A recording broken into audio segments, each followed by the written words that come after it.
down when prosperity awaits you in the stars. Come to Halcyon, the only colony on the edge of the frontier, owned and operated by corporations. A trip of 10 short years will feel like mere minutes, thanks to the comfort and safety of your very own hibernation chamber. You'll wake up in a perfect society designed to maximize your productivity with guaranteed full employment. With only a minor term of service, you will become the master of your own destiny when you go out of this world to the Halcyon colony.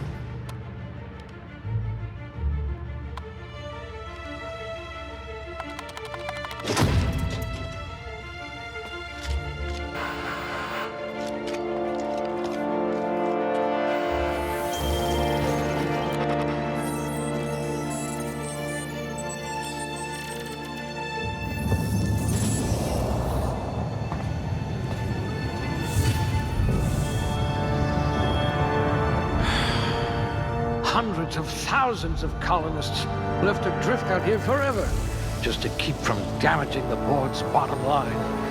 Disgraceful.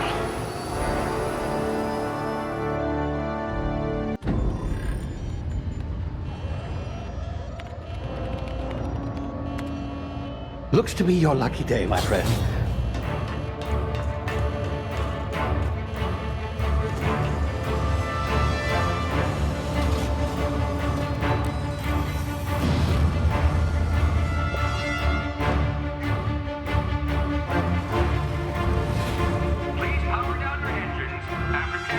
Not likely, bootlickers.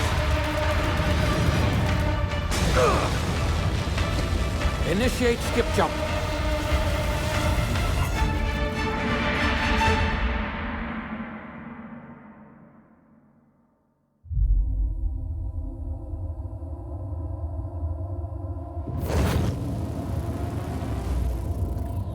Status. Structural integrity down 25%. Power levels down. If drive Shit. inoperable.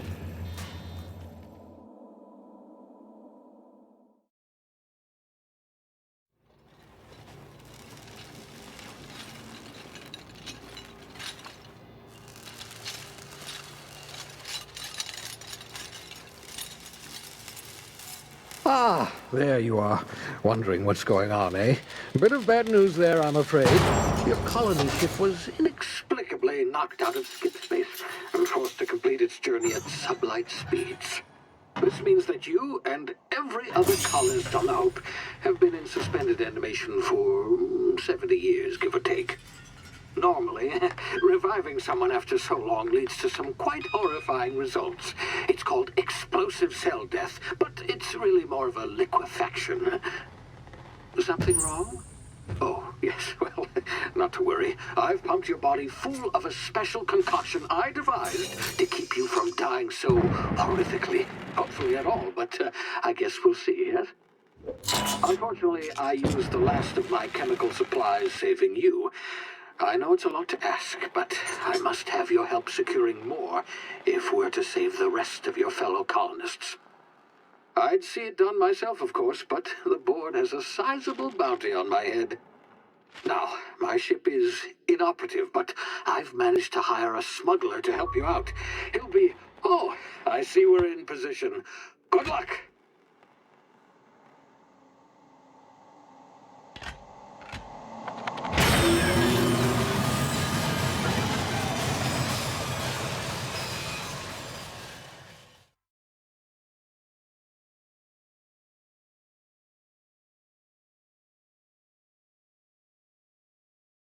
Can you hear me? Is this thing working?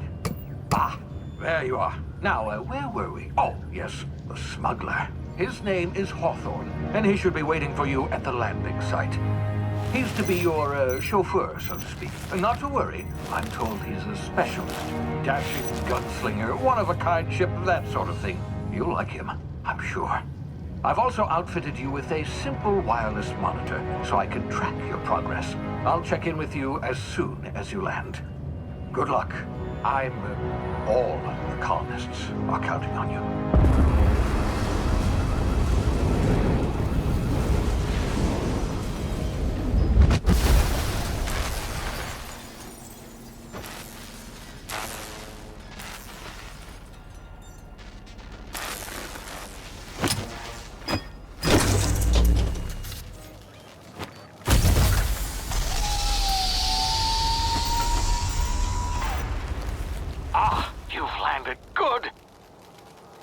Should be close by.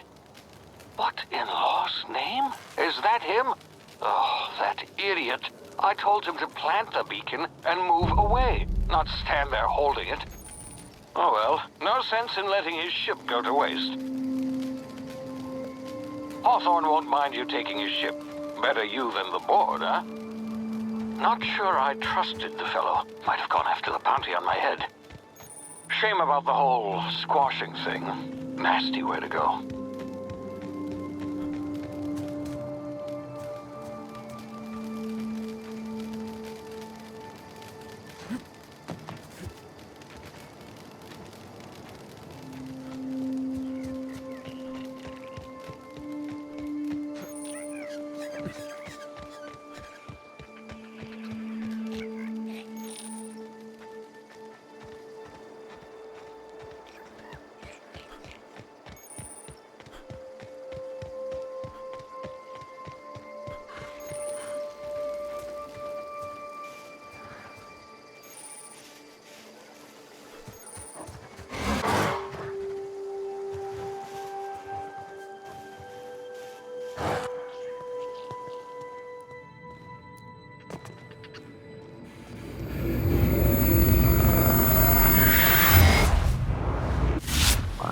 Now, you've been frozen for a while. There's bound to be unforeseen side effects.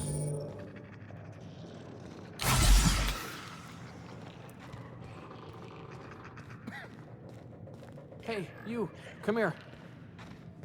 You've tried the best now. Now try the rest. Spacer's choice. Oh, law, that stings.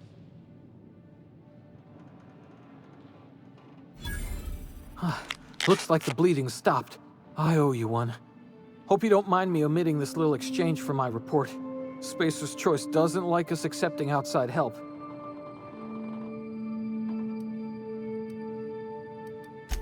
Better, thanks to you. I might have bled out on my own. Or worse, had to go begging the boss for some Adrena time. We were out on patrol. I saw a marauder camp up in the hills. Thought I could take him. Then my gun misfired. Right through my side. I mean, what are the odds of that, right? Just barely scraped by with my life. Crawled in here and blocked off the exit with those canisters.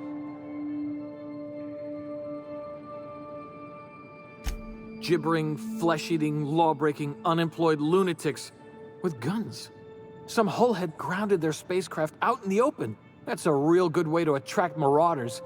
See those canisters by the entrance? Marauders come sniffing around in here, and I can take them all out with a single shot. Not bad, huh?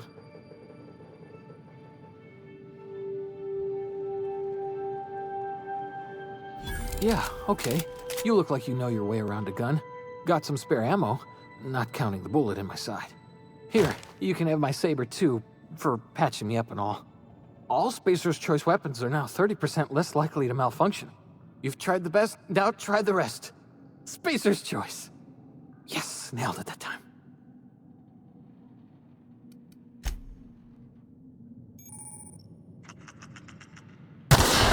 Damn it, my ears! Oh, what just happened? Can you hear me? What in the hell? This...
Hey! Get over here before you get yourself killed!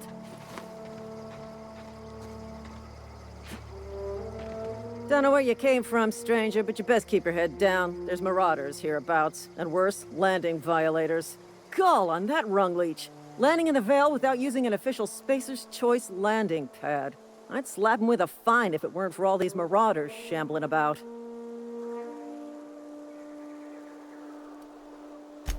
Really? How is he? Shouldn't have done that. Spacer's Choice family ain't authorized to receive medical aid from off-brand physicians. We'll see him back to Edgewater, just as soon as I cross these marauders off with the swift, cost-efficient fury that's made Spacer's Choice the most trusted brand in personal defense. I just, need a couple of winks to catch my breath. Stretch my legs some. Well, sometimes. Management's real good at cost-benefit analysis. But, seeing as I'm the acting manager in this situation, you know what? You're right. It's time we cross those marauders off, find whoever owns that ship, and file a full report. Then it's gonna be fucking laminated. Here we go.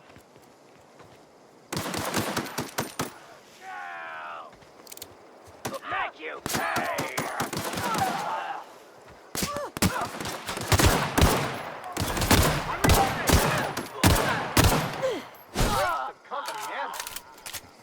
I just earned a fine bonus.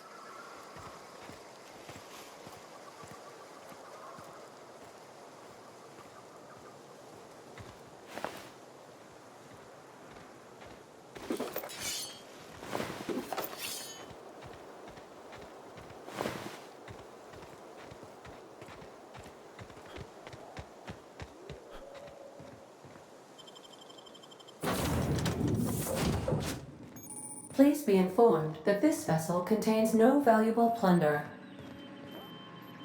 Hello, Marauder. I am Ada, the autonomous digital astrogator of this vessel. Please be informed that I am authorized to use violent retribution against unwanted solicitors. Please return any misappropriated equipment and exit this vessel in an orderly fashion. Failure to do so will result in your immediate destruction.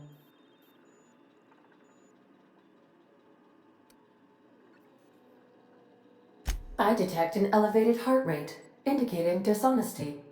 Please prepare yourself for lethal deterrence. Jettison procedures initiated.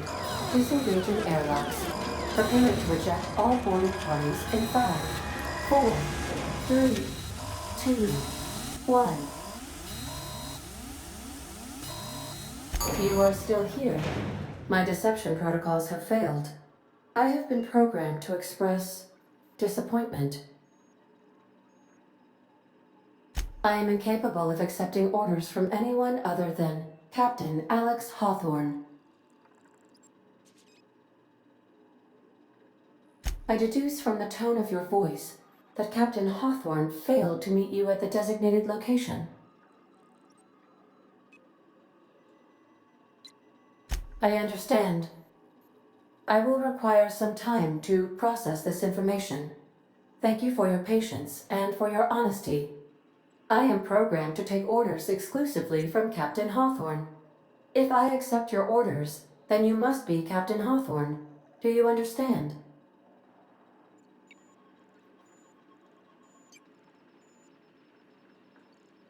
Well done, Captain Hawthorne. I see your powers of deductive reasoning remain intact. Unfortunately, our engine is currently inoperable. Our main drive suffered a critical power failure, and we were forced to make an emergency landing. The main drive's power regulator has been irreparably damaged and must be replaced. Astutely observed. However, the probability of locating a power regulator within a worker settlement falls within acceptable parameters of certainty. High-capacity power regulators are sometimes employed in the electrical networks of worker settlements. I have taken the liberty of printing you a new Captain's Identity cartridge. Please try not to lose it this time. This cartridge identifies you, Alex Hawthorne, as the registered proprietor and captain of the Unreliable. Do you understand? Best of luck in your search for a power regulator. Try to stay alive this time. The navigation console is off.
Flying at this time, Captain.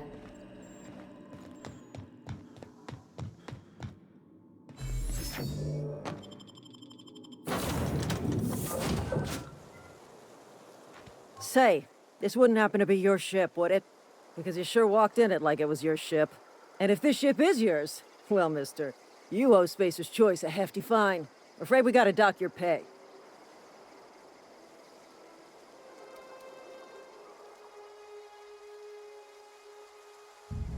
Oh, by the law. I'm so sorry. I had no idea we had an inspector coming. If you'd like to speak with my manager, I report to Constable Reyes in Edgewater. Edgewater's not too far. Just follow the road east of here, over past the cemetery. Now, if you'll excuse me, I need to inspect the crime scene before I make my report.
Whoa, hey, where'd you come from? Don't go ambling out in those hills. That's marauder territory, friend. Ain't safe out here. You'd best head into town. Avail yourself of Edgewater's high walls and low prices. Pleased to make your acquaintanceship. I'd shake your hand, but I've been hauling corpses. You don't want none of that on you. Name's Silas. Junior in humor for the town of Edgewater. We're all part of the Spacer's Choice family.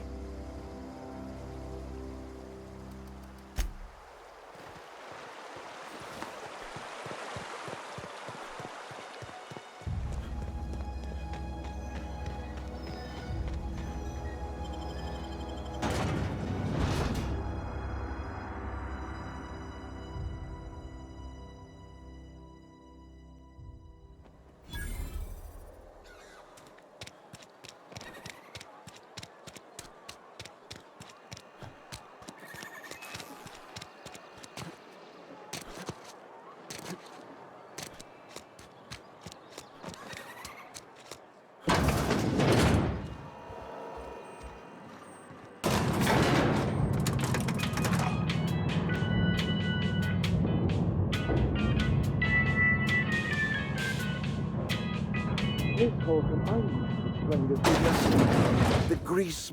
Seems we've got a guest. Really now, Parvati, I do wish you'd spoken up. I do apologize. I was given no forewarning of your arrival, or I might have welcomed you at the gates myself. I'm Reed Thompson, Outpost Administrator. I cannot help but notice you are not in uniform.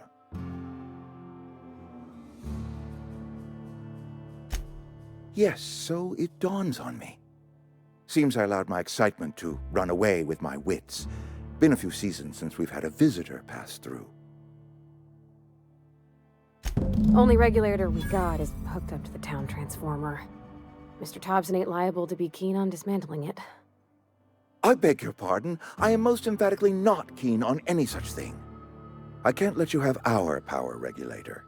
But I happen to know of another one.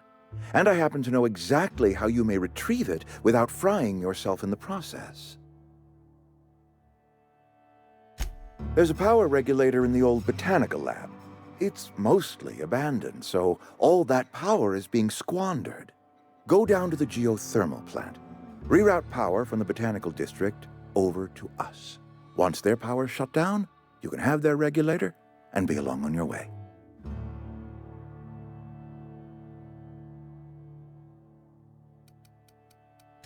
I was not entirely sure how to tell you this. The botanical labs are not legally inhabited, but there are people who live there.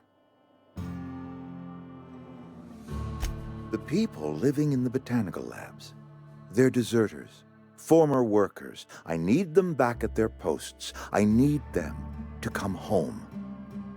My hope is that by cutting off their power, you will convince those deserters to come back to town.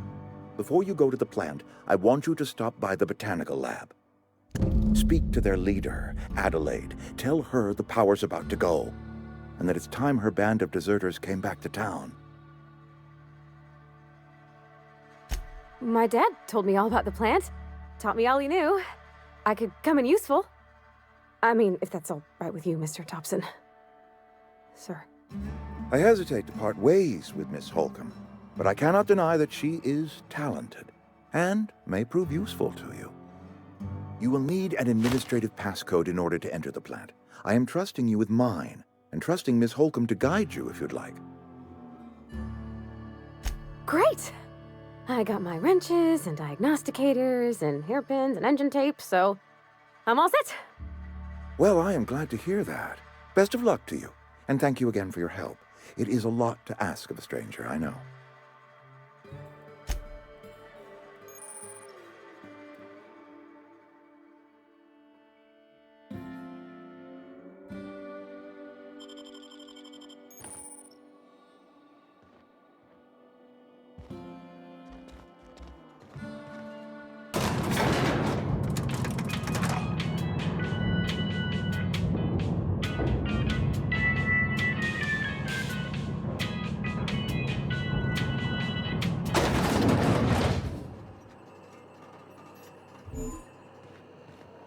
Hey, mister, can we talk?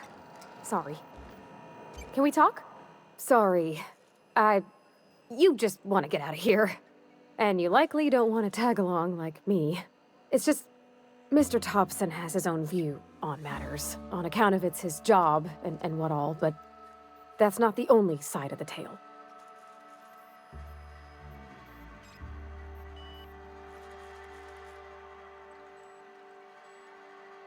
To Mr. Thompson, a person's a gear.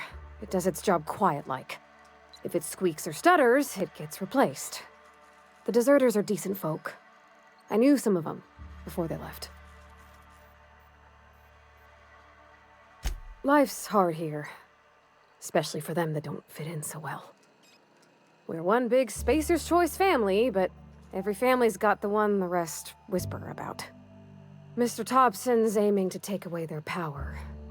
They'll have no lights to see, nor heat to cook. They'll be at the mercy of marauders, or worse. I think you should talk to the town's vicar about it. Max, his name is. Thanks, mister. I just think when you gotta make a decision that'll hurt somebody, it's best to think on the right and wrong of it. That's what my dad used to say anyways.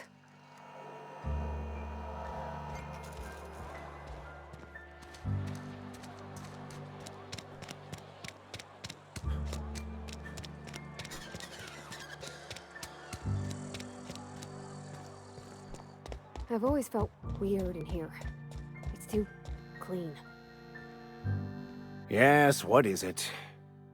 You're an outsider. Fantastic. Vicar Maximilian de Soto at your service. Or Vicar Max, if you're the sort who prefers brevity. And Ms. Holcomb as well. How rare to see you out. And with a complete stranger. Curious. Just tagging along, Vicar de Soto. Don't mind me. I so rarely get new people to talk to. Name your poison, anything at all. Spiritual counseling? This season's tossball predictions? The quickest way out of town? But what? I thought you would talk to him. You wanted to speak to me, Ms. Holcomb? Every time I've tried to engage you in conversation, you look at the floor, answer in single words, and slink away. I can't imagine what would be so grave as to drive her to my mission. What has Mr. Thompson asked you to do?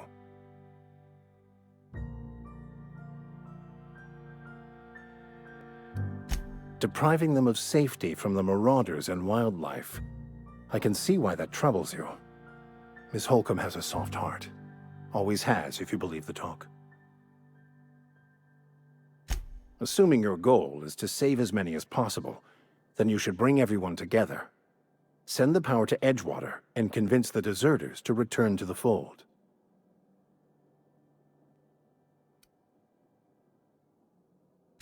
If it were as easy as a few soothing words in the right ears, I'm sure it would have been done already. Consider it a challenge. If you don't mind a bit of unsolicited advice, be cautious on your way to the geothermal plant. It is not as safe as you might assume. One of the reasons I transferred here was to fulfill my duty in hunting down banned heretical texts. I happen to know such a book is, as we speak, tainting a collector's library in Emerald Vale. However, the collector's residence lies outside the town's walls.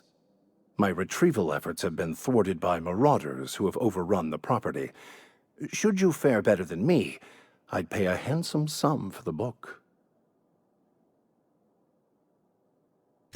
It's a handwritten journal, a faded blue cover with the name M. Bakonu handwritten in the lower corner. I'll mark where I saw it on your map. Assuming you're serious? Thank you. If you retrieve it, you can always find me here.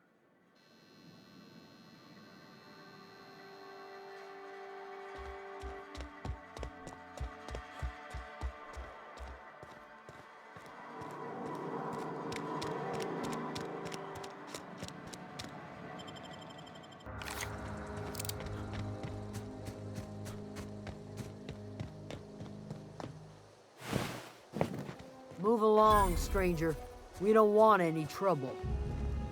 I don't know you. Whatever you're looking for, it ain't here. Move along. Armed strangers wandering into my camp for one. Some of my camp wandering out for another.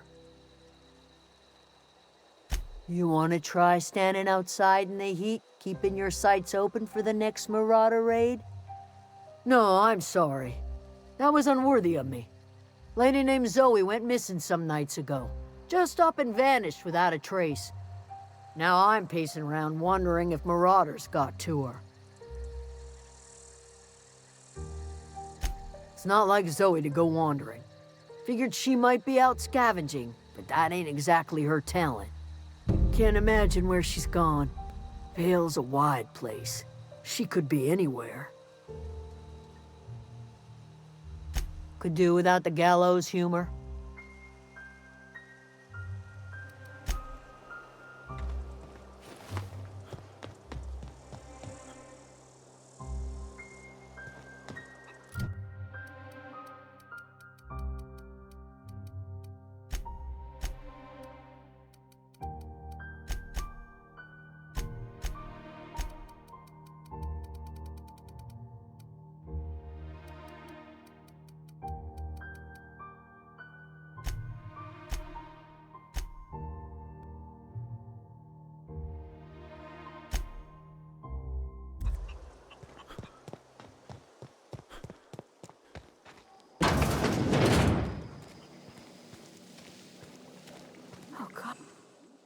If you're hungry, there's meat turning on the spit outside. If you're bearing illness, find a place to lay your head down and I'll fetch you a poultice. Whatever your troubles with Edgewater, leave them at the gates and be welcomed here. Any questions, dear? I have been called that, among other things. Green Thumb, grandmother, the strange old lady who keeps flowers. But yes, Adelaide will do just fine. Excuse me, Miss McDevitt? Sorry, it's just... You got such pretty trees in here. Why, thank you. You're Robert's girl, aren't you? I remember when you were but a sprout. Thomas speaks of you often. Are you staying long? You should try some of my tobaccorn tea. I brew it in an old spittoon, but it's been cleaned.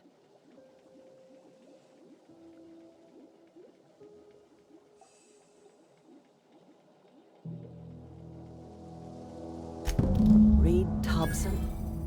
You here on behalf of that cold-eyed reptile? Let's hear it. What's Reed's idea of peace, then?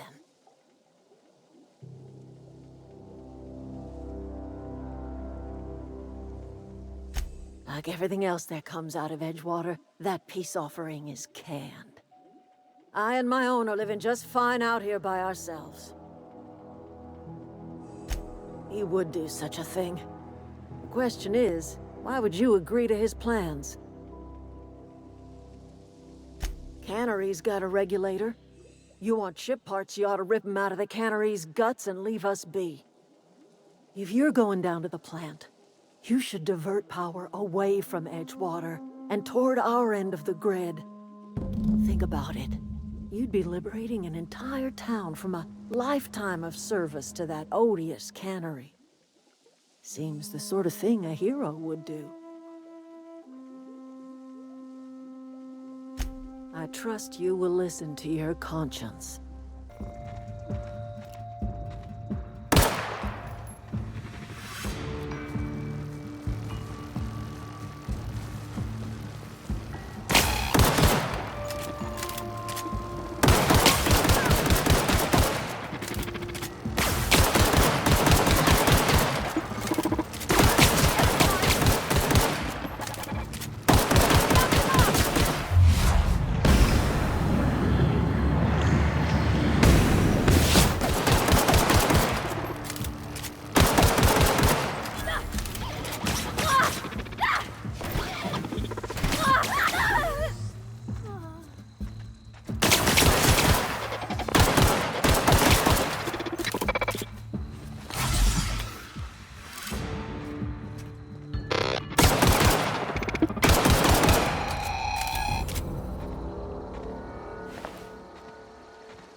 The control room should be off to the right.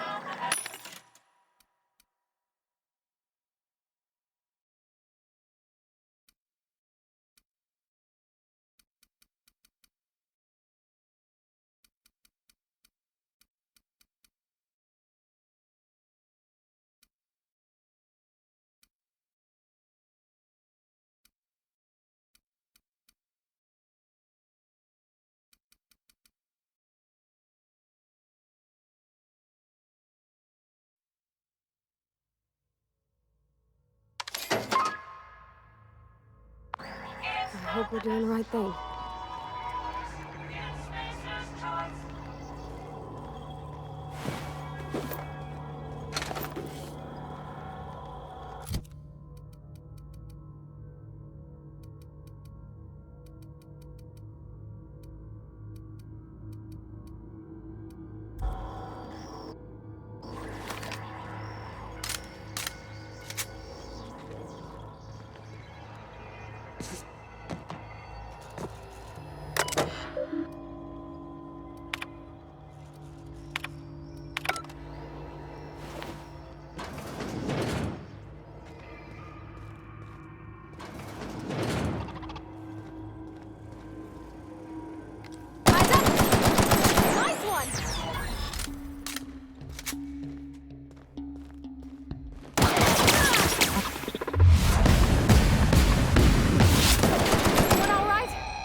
Easy.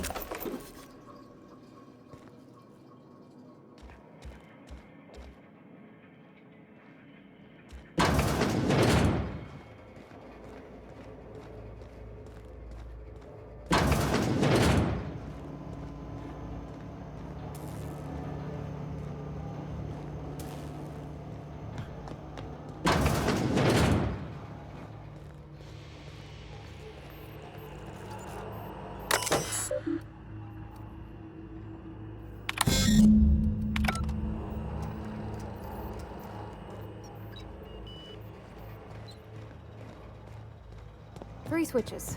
That'll be easy enough.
Two more.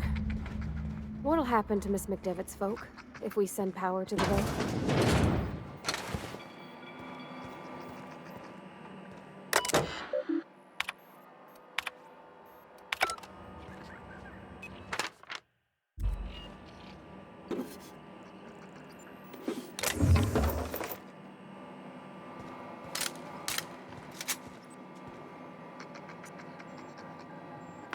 Got it. Inside voices.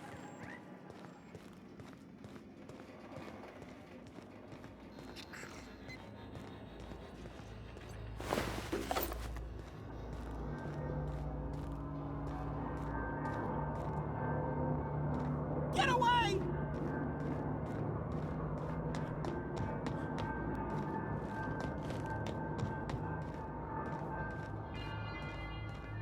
No, just leave me alone.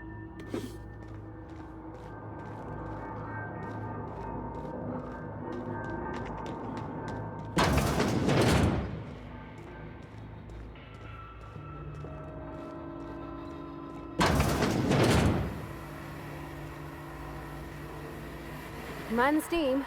You're liable to get scalded.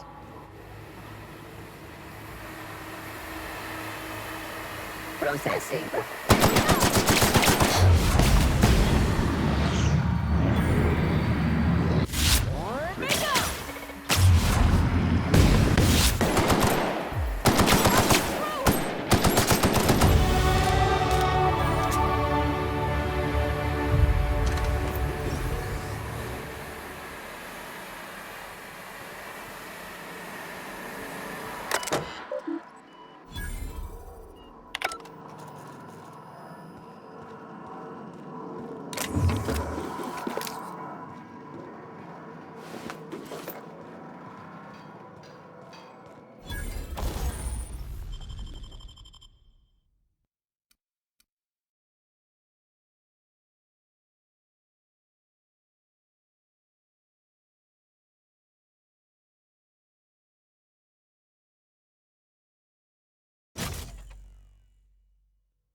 to go. If we send the power to Miss McDevitt, what happens to the Veil?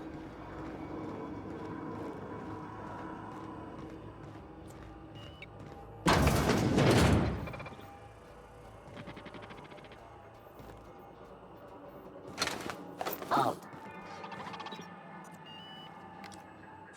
Investigating. Get ready!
The last.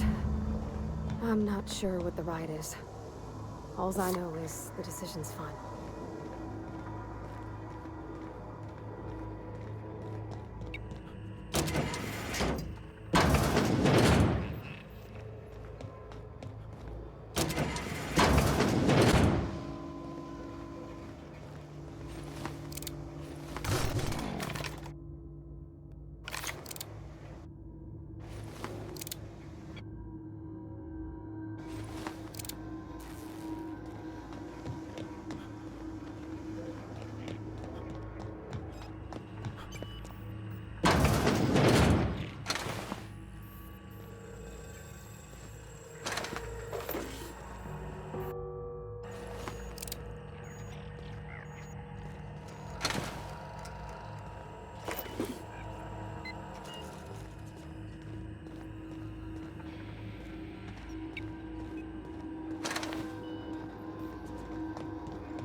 Once we do this, there's no going... Hey, mister?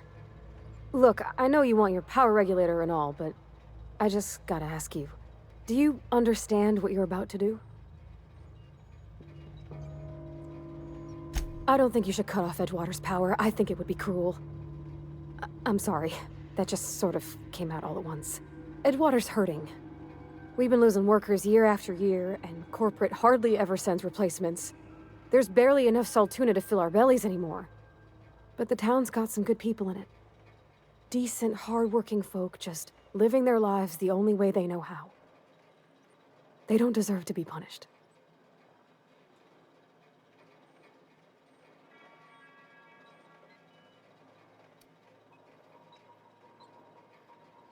Well, that sure sounds like Mr. Thompson. If he was standing here, I imagine he'd remind us of how we're all one big, happy Spacer's Choice family. In Mr. Thompson's eyes, those deserters are still part of the Spacer's Choice family. The family must work together in order to survive. I hate to say it, but I think Mr. Thompson's got a point. Unless those deserters come back, Edgewater's as good as dead. Cutting off their power might be the only way. Sorry, I didn't mean to babble on like that. I felt like I had to say something.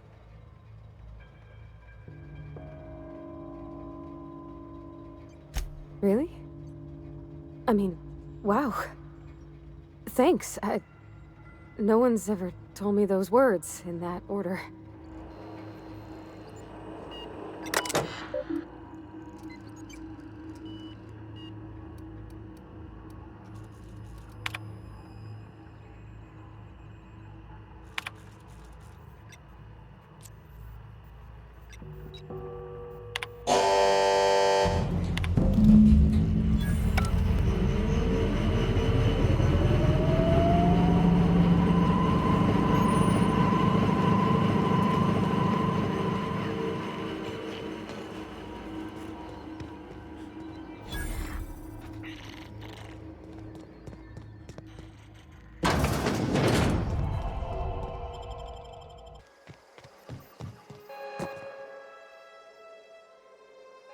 That's the thing about growing old.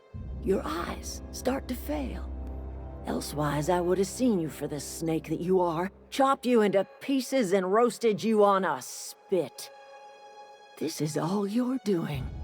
Cutting off my power, killing off my garden. Without refrigeration, my food will spoil, and my flock will starve. I want to ask you this in private, away from the eyes of my flock, so they do not see me lose my temper. Tell me, why did you do it?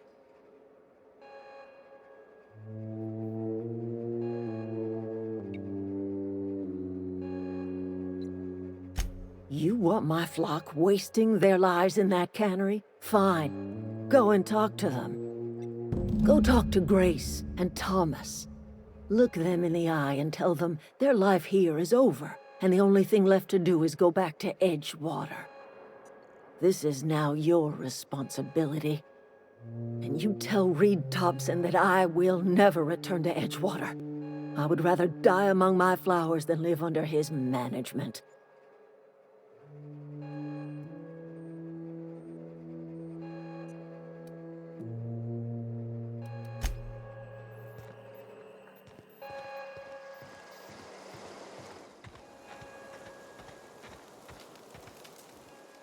Everybody keeps staring at me. It's not my fault the power's dead.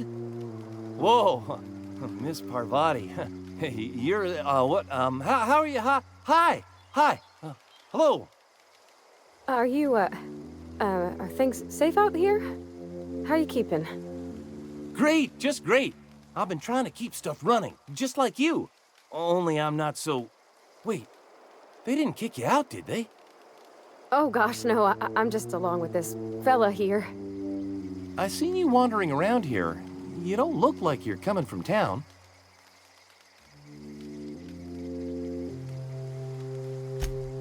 Sorry, I just wasn't sure if you were from town or if you were one of us. Something's been chewing at me, you see. Fact is, I've been, well, lying. To everybody here. Camp thinks I'm a mechanical genius, but I couldn't fix a busted chair. I'll take all the help I can get. I set my mind to learning the craft of the engineer, you see. I want to make something of myself. You ever heard of the Young Spacer's Guide to Mechanical Engineering? Comes in a set of 3. If I had my hands on one of those data pads, I could teach myself the ins and outs. Those are good. My dad kept a copy with him when he was working in the cannery. I know the old community center kept a copy. Should find another one back in town. If you could find me even one of those pads, I'd be greatly obliged. Would you? I'd be grateful. I've been thinking about going back. I'm not much use to anybody here. I get sick thinking about working at the cannery. I can't do that again. I mentioned those manuals on mechanical engineering.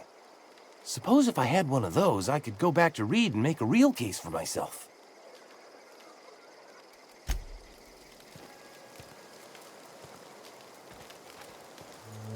Marauders can't see us in the dark. Wild canids, on the other hand. The matter's been weighing on me. I'm staying put until I know what's become of Zoe. Don't want that question haunting me all the way back to the cannery. Sorry. I'm just trying to figure out what to do is all.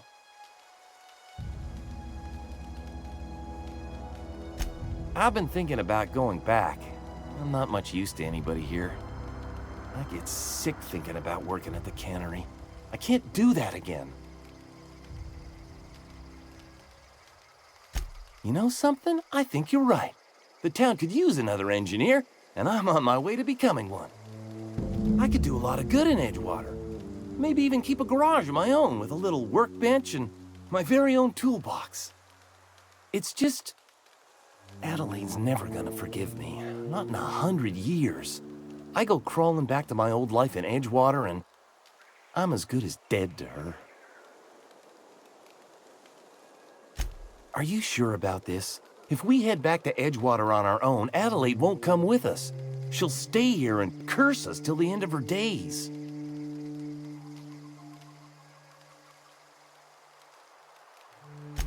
I expect we got no choice. Edgewater needs us back, and loath as I am to admit it, we need Edgewater. You okay with this, Grace? My affairs are all settled. Thanks for helping me with Zoe. Just give us some time to gather our personals and say our goodbyes. If you run into Reed, you tell him we're coming back, yeah?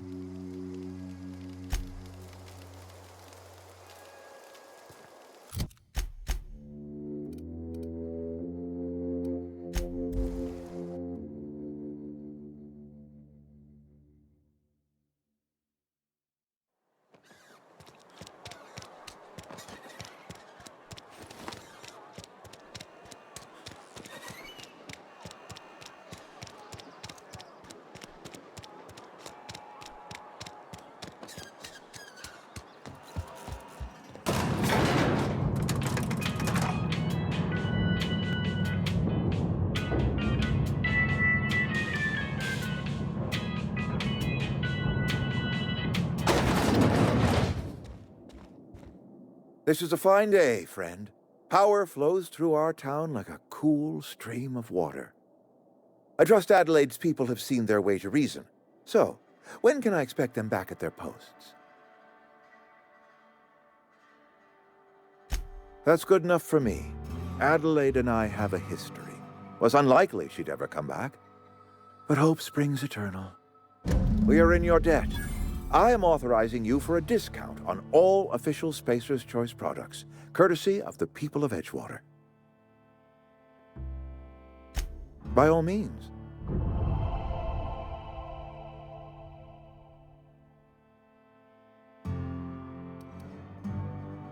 Thomas Kemp? I remember him. Had to write him up for daydreaming a few too many times.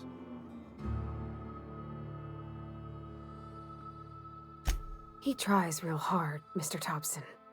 This is something he wants to do. That'll make him twice as good. I will give him a chance to impress me. If he knows his way around a toolbox, I may have a place for him in the Holcomb workshop.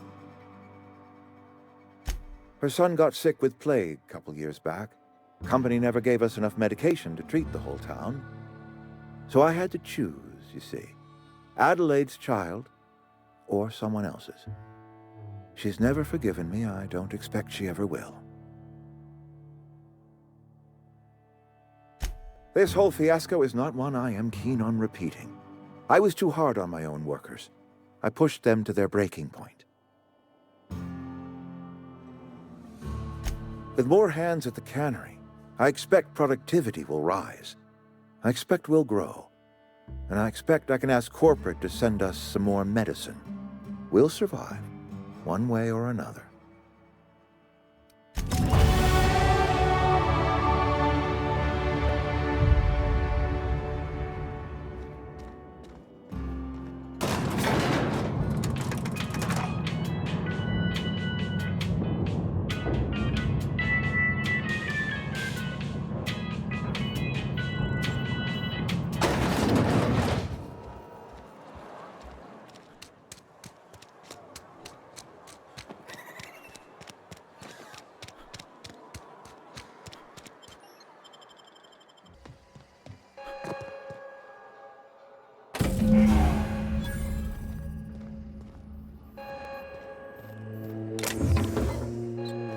do you think you're doing?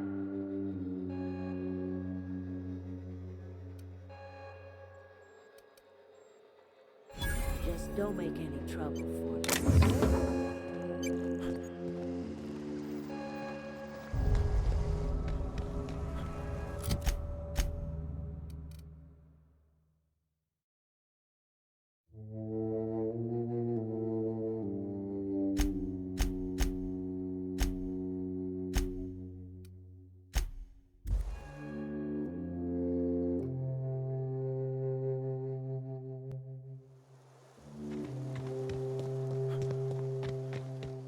Is this your ship? Oh my stars, she is just so handsome. Does she have a name yet? What's her drive model? Oh, gosh. Listen to me babbling. When I was in Edgewater, I dreamed of flying on a real ship, working on a real engine, belonging to a proper crew. I'm the only decent mechanic Edgewater's got, but every time I think of going back, I get this sinking feeling. Well, it's kind of you to say that. And you're right. I wasn't happy. I want to ask you something, and you can say no. But can I come with you? I could tend to your engine. I know my G-valves for my catalyzers, and I can keep your ship singing. And if you ever need a pair of eyes watching your back, I can do that too. What do you think? Yes! I mean, thanks. You won't regret this, mister. Captain. I can call you Captain now. Ha! I got a captain.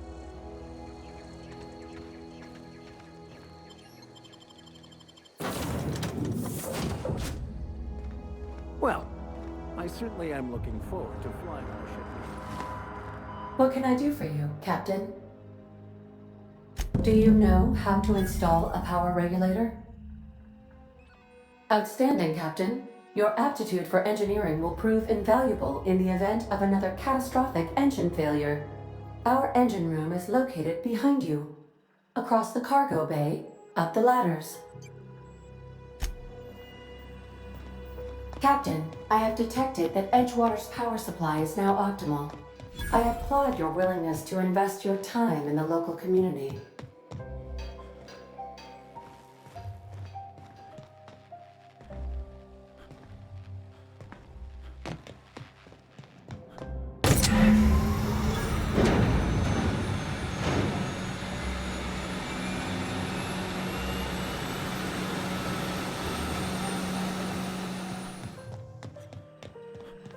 What can I do for you, Captain?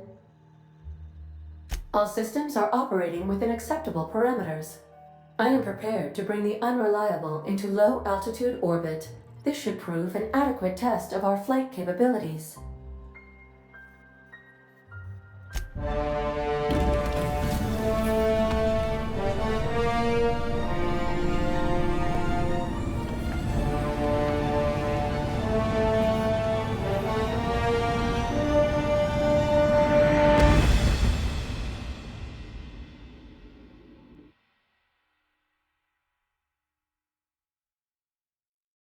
We have received a communication request from Dr. Phineas Wells.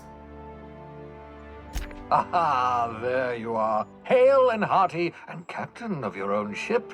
I see you're putting the unreliable to good use. Shame about her former captain. Horrible way to die. How are you feeling, by the way? I lost track of you in that cave back there. Experiencing any, unnatural drippage? Perfectly normal side effect of thawing, I assure you. What you saw in Emerald Vale is happening all across the colony. Food shortages, lack of supplies, and basic necessities. We're dying. The chairman, the minister, and all their lackeys on the board are to blame. The Hope has some of the brightest minds Earth ever sent us. If we can revive the Hope's colonists, they can help us undo the board's mistakes. They can help us set things right. You need to get to Stellar Bay on Monarch. I have contacts there. They'll help me, help us, find the chemicals to revive your fellow colonists.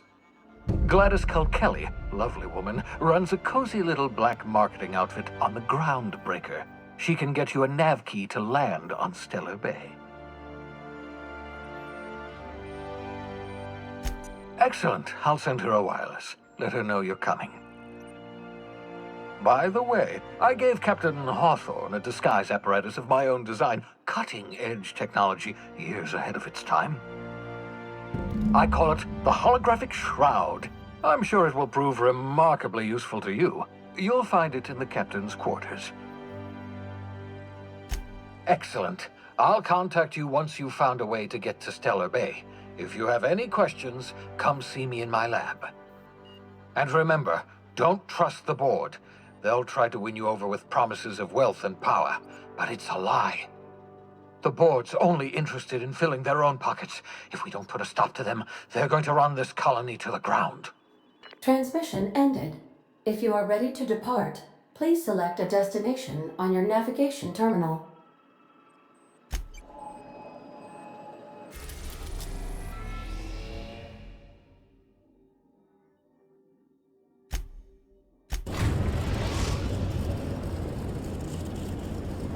The groundbreaker has approved our request for docking, Captain. You're free to disembark. Captain. Hey, Captain. That's not the point. This halfwit just knocked out one of my workers. Yeah, with a tossball stick. I heard you the first time. There weren't any witnesses. Customs and inspection, right this way.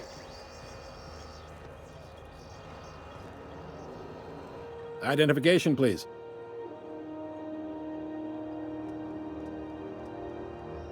Captain Hawthorne, you said. Let me apologize in advance. I'm about to ruin your day. According to your ship's record, you've been flagged by the board. Your ship will be impounded until such a time as they see fit to lift it. But we've hardly been out of Edgewater long enough to get in trouble.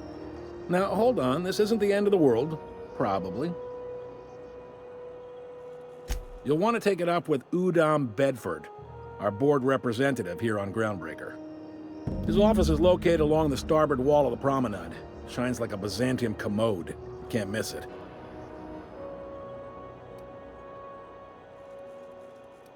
Access to that information is above my pay grade, and I've turned down 3 promotions, so it stays that way. I shouldn't be mentioning it, but what the hell? This here, impounding your ship, it doesn't happen much.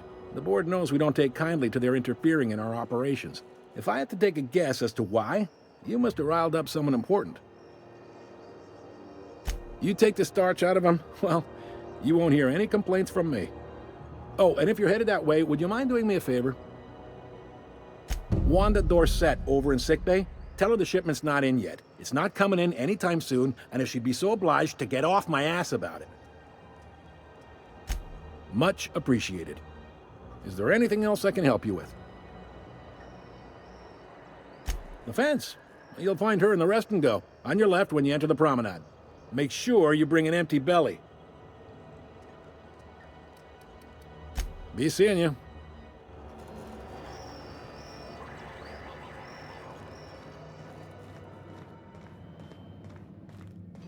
I picked up this weird signal the other day. It was coming from Monarch.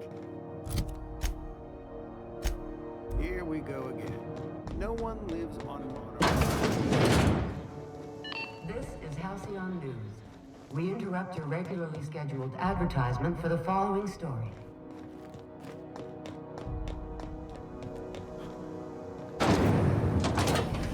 Rizzo Spectrum Vodka.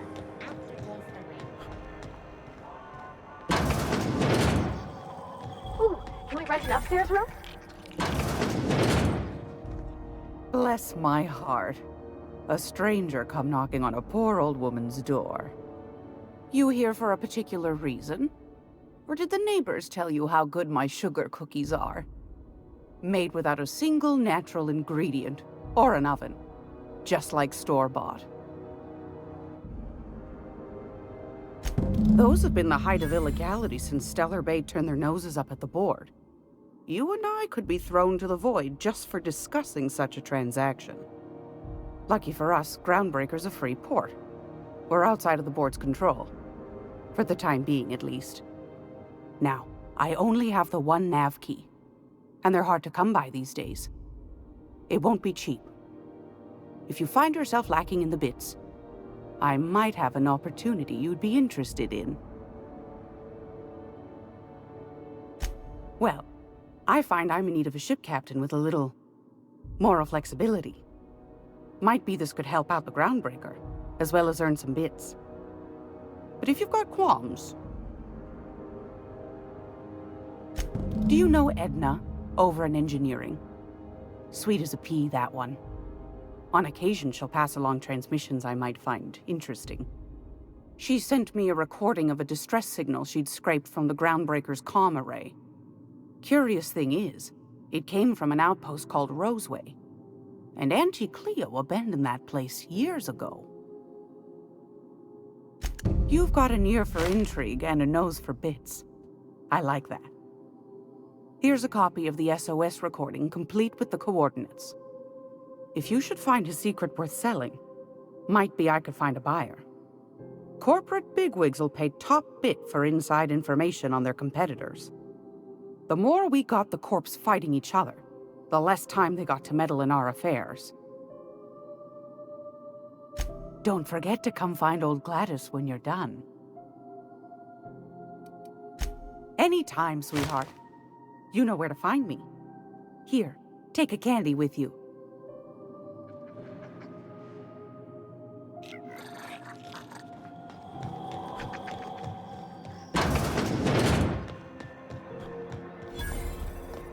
I'm not going anywhere, you hear?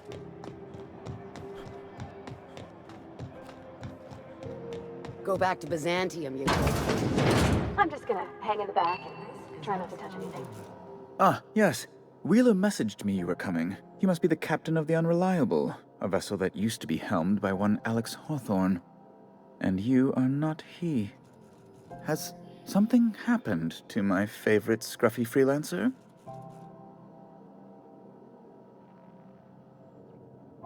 Oh no, this is terrible.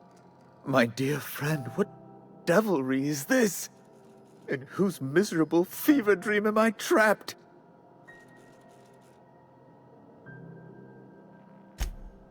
Oh, Alex.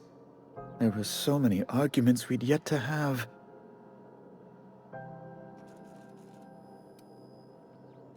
I impounded Alex's ship, not yours. Well, I guess it's yours now if you're captaining it. It's a game we play, he and I. I ask him to turn in Phineas Wells, he tells me he will soon. I impound his ship, he explains why he can't give me the info right now. I ask him to turn in Wells. Around and around we go. Right. You're going important places, I'm sure. Big, exciting, important places. There, I've removed the flag from your ship. I'm terribly sorry for the inconvenience. However, before you go, Alex promised to tell me the location of Phineas Wells. I'm sure you've seen his wanted posters all over the colony. Did Alex tell you where Wells might be? Anything at all?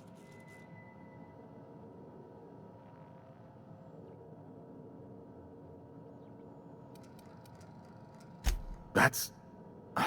well, that's just terrible news. Law, what am I going to do now? The board will have my head. Oh, I'm sorry. This is terribly unprofessional of me. Is there anything else I might help you with?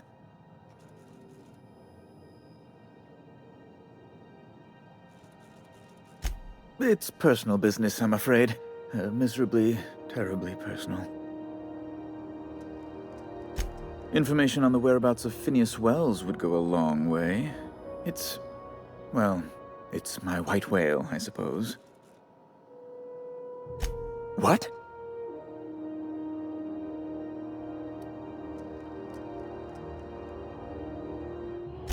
Indeed.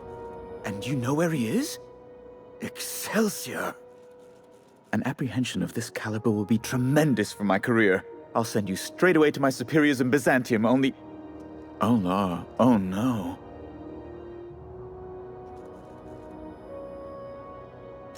Just a teensy one, the teensiest. Nothing to, lie awake worrying about for nights on end or anything. The thing is, I needed money. A lot of money, quickly, for reasons. I might have pawned my official board seal to Gladys, the black market fence here on the Groundbreaker. I can't authorize the paperwork you'll need to turn Phineas in without it. To give away something so important to you, there must have been some curious reasons. I'll thank you not to question my motives, young miss. It was a mistake, and I'd like to put it behind me. It's only temporary, of course.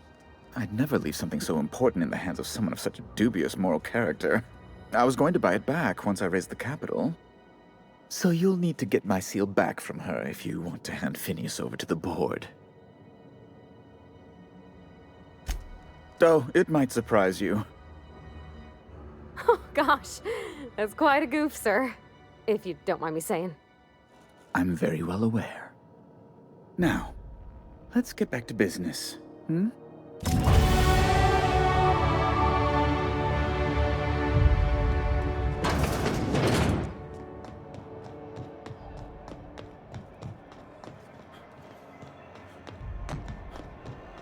Are you listening to me, Emperor?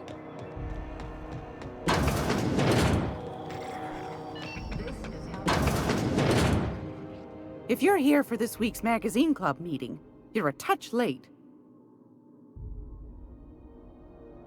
Depends. What are you planning to do with it?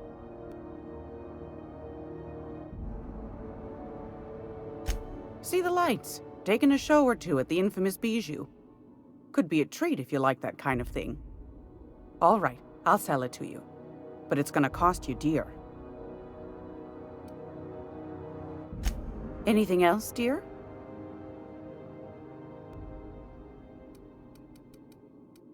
Anytime, sweetheart.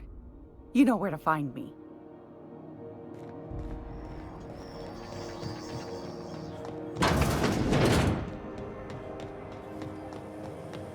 Rizzo's Purple Berry Crunch, Hotel Flakes, and Purple Berry flavored Power Nuggets, now with 12% more crunch.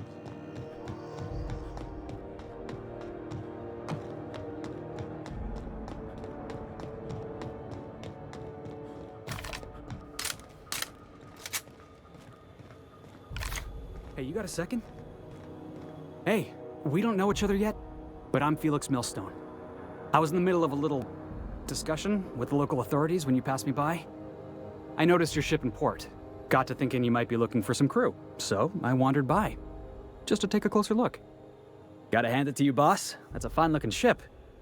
Only thing it's missing is me. Yes, I absolutely am. Just give me a shot. That's all I'm asking. I could be the best damn crew you ever hired. Wow. You don't know how long I've been waiting to hear that. Thanks, boss. You're not going to regret this. You got a crew now, Felix.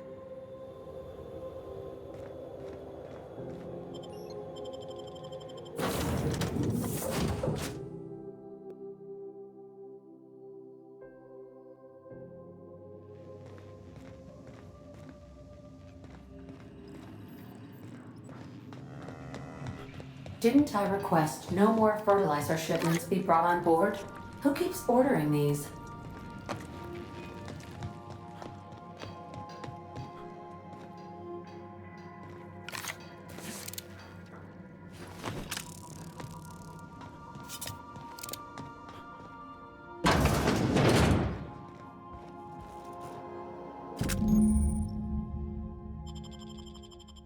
Welcome back, Captain. How can I be of assistance? Yes, Captain. Beginning playback now. There's viscera and death everywhere. Gunfire, gnashing teeth. The unemployed. For law's sake, if anyone's receiving this, please send help. What? No! Captain, we are now capable of accessing the Roseway landing pad. Also, corporate protocol requires that all distress signals include a list of key personnel for retrieval. The embedded names are Anton Crane, Vaughn Cortez, and Orson Shaw. Certainly, Captain. What would you like to hear?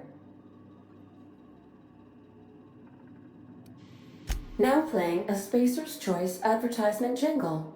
It's not the best choice.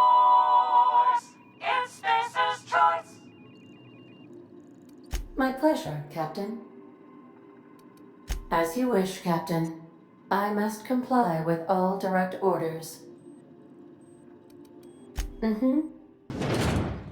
If you're here for this week's magazine club meeting, you're a touch late. Yes, dear. Which offer were you interested in? Fantastic. Do be careful with it, dear, as these keys tend to be a tad hard to acquire. You should have a chat with Lilia Hagen in the Sublight offices. She's a dear. You'll love her. Now, was there anything else?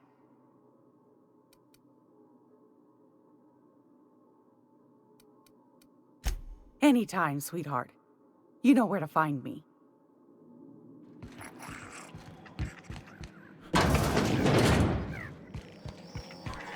Hey, boss. If you need a tour guide, I've seen all 12 episodes of Terror on Monarch. Kind of an expert. I'm gonna be able to set foot on a whole other planet. I know Monarch's a moon. I think it counts anyhow.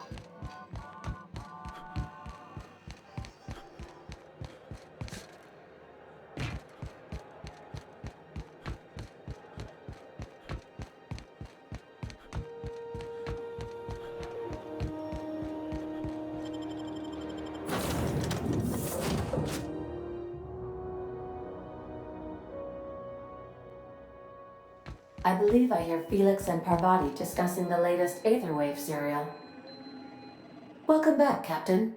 Now that you have acquired a nav key to Stellar Bay, would you like me to contact Dr. Wells?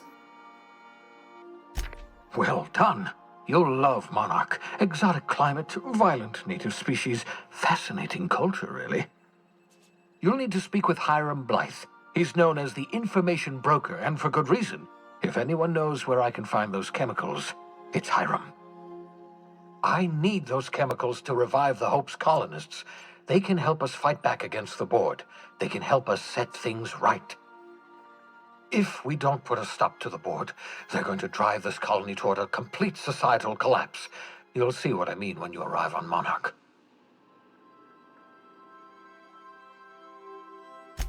You'll want to hire the services of a skilled guide. I recommend a hunter by the name of Nyoka. Frequents the drinking establishments of Stellar Bay. Very hard to miss. Once you have everything you need, make your way to Hiram Blythe's compound. Best of luck. Everyone on the Hope is counting on you.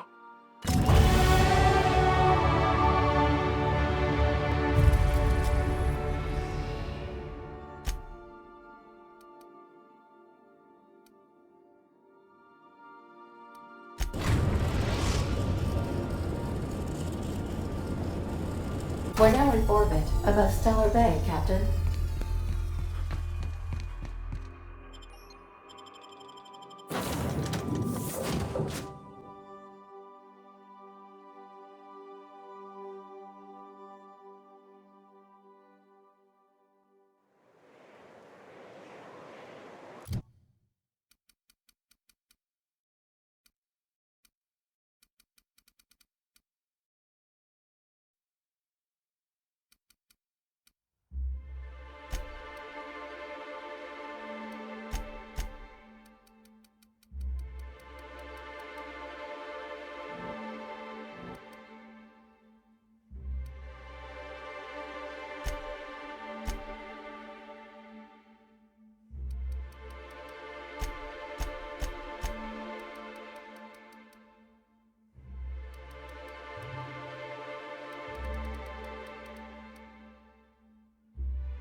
Hey, hold on there. I gotta sign you in. Don't think I've seen you around. That means you must be new to Stellar Bay. You are new here, right? Wait! Don't go just yet! I've been practicing for this. Here goes. On behalf of Monarch Stellar Industries, welcome to Stellar Bay, home of the freshest sal tuna in Halcyon. Please state your name for the records. Swell. There's one for the logs. I'm even gonna give you your own entry code. I'm not supposed to do that. It's against procedure, but Mr. Sanjar isn't so strict about the rules here. Besides, I got a lot of empty entries to fill. We don't get ship traffic in town. Only off-worlders who do make it out here are sublight. They got a base in Fallbrook. And thank the stars for them, or we would have run out of Rizzo's Purple Berry Crunch years ago.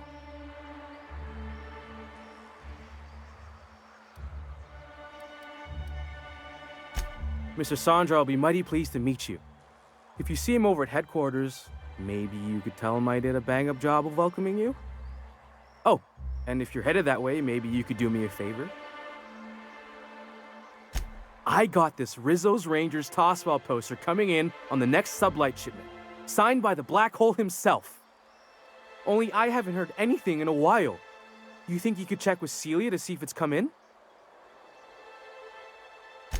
Thanks a bunch. Celia works for Mr. Sanjar in the MSI building next to the bar. She's always there, so you can't miss her.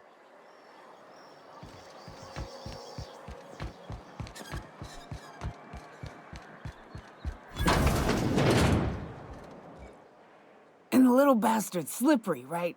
On account of its blood, so it's sliding. All over the place, trying to crawl away. Getting so I can't tell the blood from the mud. Don't interrupt, it's rude.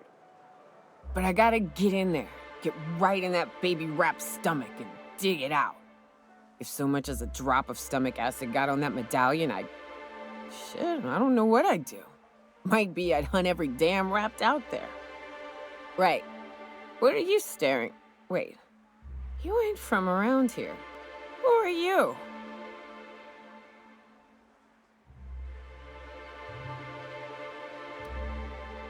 Ooh, charmer. Don't get a lot of that around here. Folks mostly grump at me about how I should join the MSI payroll. Nice change of pace. Buy me a drink, will you?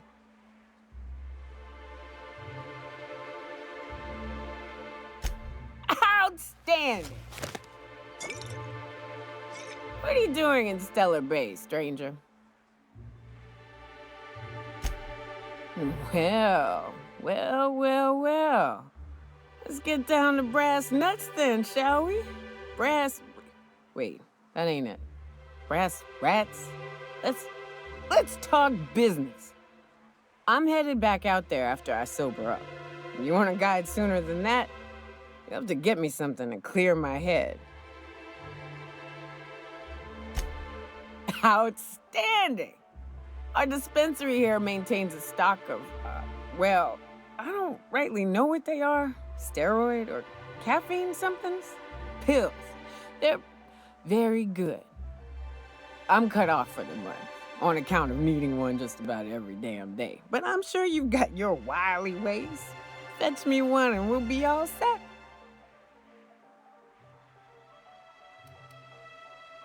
Well, they work. We got a deal or what?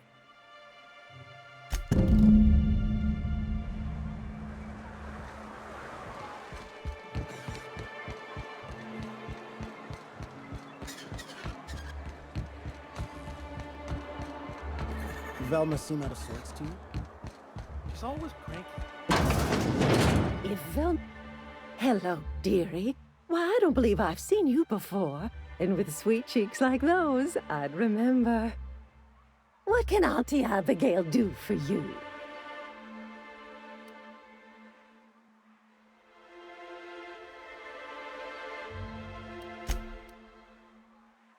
Bless your little heart, you must mean caffeinoid. If it's pep you need, one pill does the deed. Now, dearie, who's this pickup for?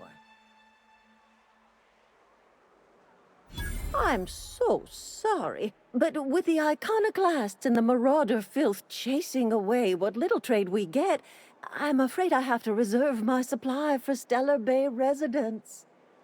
Our reserves have gotten so low, I've even had to start locking the supply room upstairs. Isn't it a shame what some people will do to get a little extra?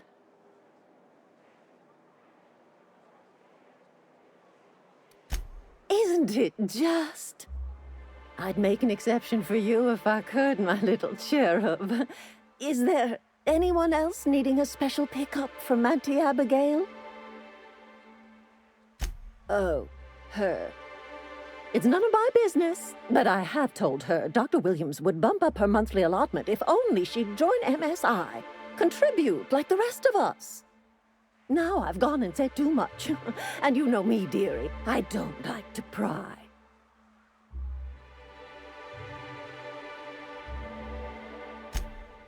I'm afraid not. Dr. Williams managed the town's allotments from his terminal upstairs. Even I can't access them. Oh, you flatter an old woman. Me, I'm just here to be a pretty face for the customers. And to keep an extra key to the supply room, for all the times Dr. Williams misplaced his. The one upstairs, where we store our medicines. Well, this certainly isn't worth my good health. I'll get you a dose, but I'll have you know, I'm very disappointed in you. There, and good riddance. That's the last help you're getting from Abigail Edwards. Reform us capable of...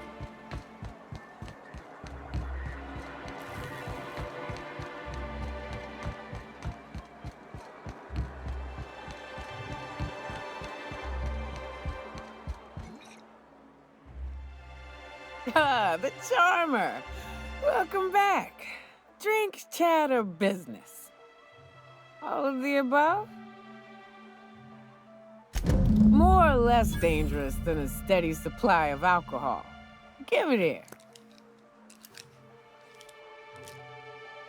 Whew, that hits the spot. Right in the, oh, no, there it is. There it is. Yes. We're in business. Let's go. Great. Where to? Oh, Hiram? I ain't checked in on that man in an age.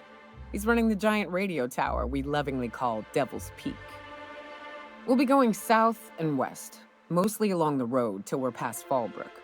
Out there, there's a western slope that'll lead us through some fun. You like hunting, right? That's fun. If you're more of a spelunker, Rotting River will take you into the mountain caverns. We can discuss options when we get closer. That said, 3's already a crowd. I don't mind waiting somewhere until you got a spot open.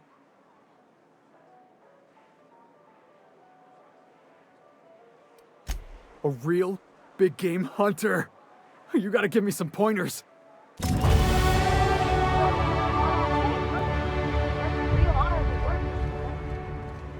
Oh, no. Monarch ain't safe, even with me around. I've just got intimate knowledge of its dangers and an abundance of fortitude. Folks hire me because... Wrapped musk and painted eyes, right here. Sir, please, I need your help.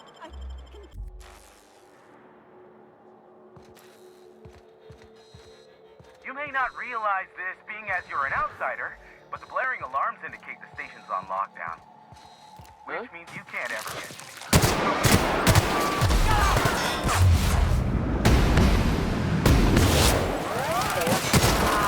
Here's the elevator. Ain't gonna budge while this place is on lockdown. Guess we keep moving forward. Look for another way up.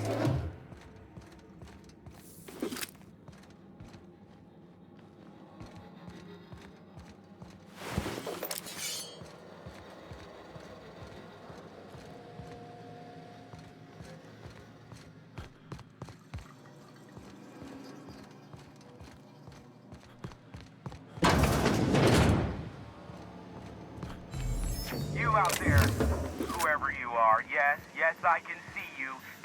I can't tell if you're brave or simply touched in the head. What in the galaxy are you doing sniffing around my station? Unless you are, in fact, trying to suicide by Marauder? And you, Nyoka, what are you doing lugging a stranger into my station? You could use the socialization, you son of a bitch. Also, he hired me. To what purpose? I happen to have some significant problems I am dealing with right now. Marauders, running out of purple-berry wine 3 days ago, not being able to bloody broadcast. No. We'll deal with information-related business later. As I said, there are bigger problems threatening my life and livelihood at this very moment. The Marauders want me dead. And since my hired hands have clearly turned idle, it appears I need you to clear out the threat. As my newest contractor, you may call me the Broker. Or we can call you Hiram, on account of that's your damn name, and doubly on the account of the Broker being a dumbass alternative. What? Everyone calls me that, aside from you. You're here, and you're armed, aren't you? The feed's gone grainy, but it looks like you're packing deadly force. I know Nyoka is, for sure. I barricaded the broadcast center, but I can only hold out for so long. Clear the Marauders out, and I'll pay you double the going rate. They destroy the transmission equipment, and I'll be out of business. The elevator and doors to the second floor are back online. Hurry before I have to lock them down again. Aside from the bits I'll be paying you, you said you wanted something from me. Something information related. I'll give it to you, in person, once I'm safe.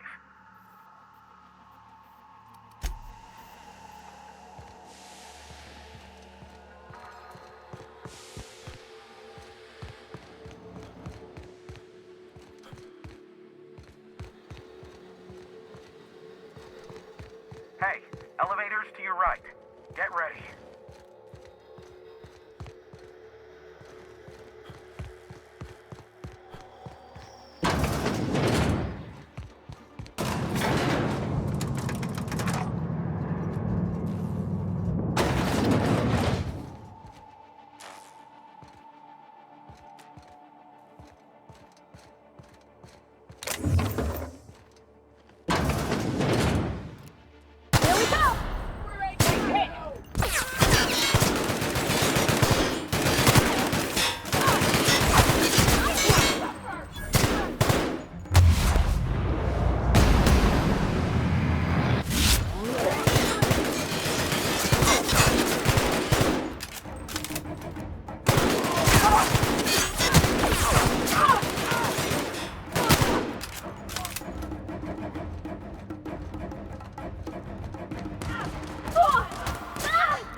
That's the last of them, I think.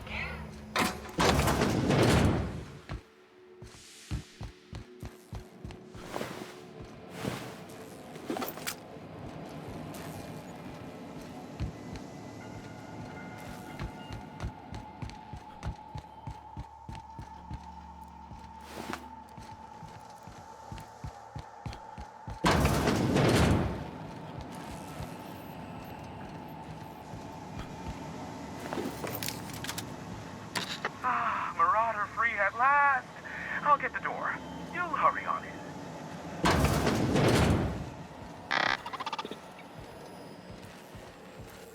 Never thought I'd be ecstatic at having the walls painted in blood, but seeing as it's not mine, I'd say this calls for a celebration. My compliments on your improvised utilization of the fire suppressant system. I would expect nothing less from one of Nyoka's associates. As usual, I'll take that as a compliment. Of course. This ought to square our debt. One hefty payment for a highly valued service rendered. But, I admit, I do wonder why Nyoka has brought you to me. Allow me to pose my question in another manner. Why, in the nebula, are you here? Ah yes, our little chat on the intercom. You're looking for the premier broker for all of Monarch, which you knew was me, clearly. Phineas must have sent you. He's the only one insane enough to send someone to Monarch to rush me. I knew it was only a matter of time before he came a-knocking. Look, I might be late, but I fulfill my contracts, always. Oh, you do you? I have lost track of the number of beers you owe me for chasing raptidons off your stoop. Are you fibbing? Be honest. I take offense to that. Look, okay. Just, it might take me a while this time.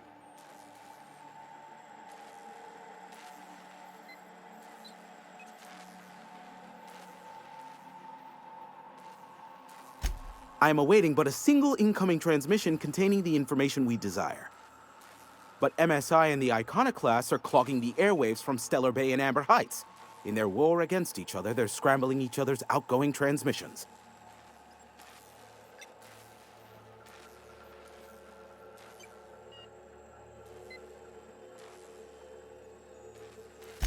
Exactly what I was thinking. They hurt us all with their pettiness. Which of course has inadvertently affected the incoming port and my livelihood. No, they're jamming the limited frequencies we have at our disposal. Nothing extraplanetary can get in or out until the frequency pollution thins out. The safest bet is to convince Graham and Sanjar to stop transmitting on their end. You do that, I'll be here, waiting on the receiving end. Luck be with you. I have a feeling you'll be needing a pinch of it, plus a vat of patience. Be a doll and shoot any marauders you spot on the way down. Can we talk? Hey, got a favor to ask you. Next time we're out in the open sulfur, I'd like to stop in on an old friend of mine. Preferably before we get to Hiram's. It's on the way, don't worry. You don't seem the type to run off and get yourself killed, and I could use the help. I'll be upfront with you. I hate asking for help. I hate it. Every time I give someone the opportunity to disappoint me, they seem to make it their most immediate goal. But this, what I'm thinking, it's dangerous. Well, all right. I admit a certain stain on my spirit, but it's your call. If you find the time, let's talk again. What's up? Really? Here I was steeling myself for inevitable rejection. I used to run with a band of hunters. Friends. 6 of us. We were on Monarch when the corporations pulled out, and we helped a lot of people pick up the pieces. I haven't seen 2 of them in years, and the rest I know to be dead. I'd like to gather their effects and bury them all in the same places, like the family we once were.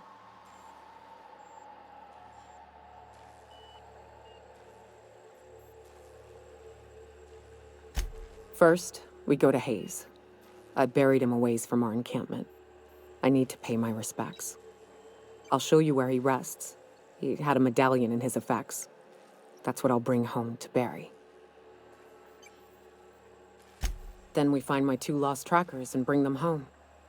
A long time ago, we built an encampment in one of Monarch's cave systems. Trouble is, a Mantiqueen showed up and kicked us all out. If we can find Rebecca and Anders, they'll know how to lure her out.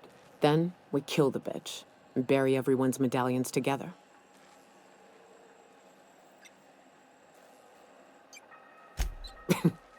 Thanks, Cap.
Well, hello, and welcome to the home of the Iconoclasts.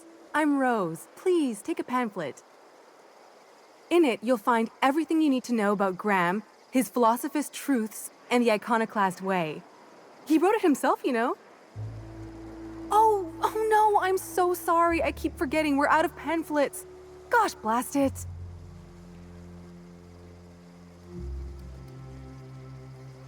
That paper they use makes excellent kindling, you know. If they ever get more, you ought to grab some. What? Nyoka? That's why you wanted so many? You said you were just spreading the word. While you keep rude company, you're welcome all the same. We're the only free people in Halcyon. No corporations, no shackles, no problems. We make our own living here. Some of us hunt. Some of us scavenge the ruins left by the corporations when they abandoned us. You're welcome to stay with us, so long as you can earn your keep.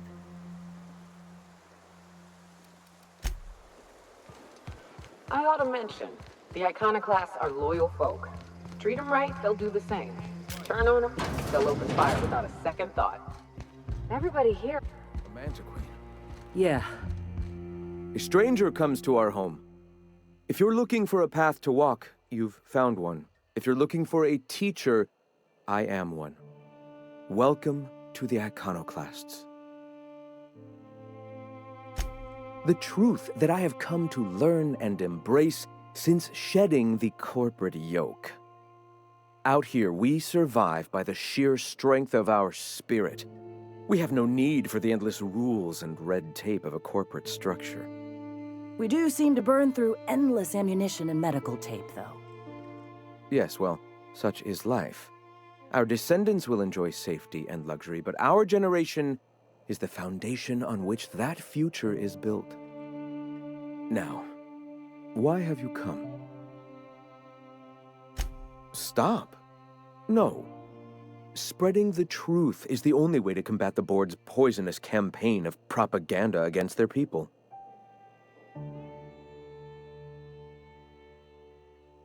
I realize the board has blockaded our efforts, but Devil's Peak is an interplanetary radio tower. Surely somebody is listening.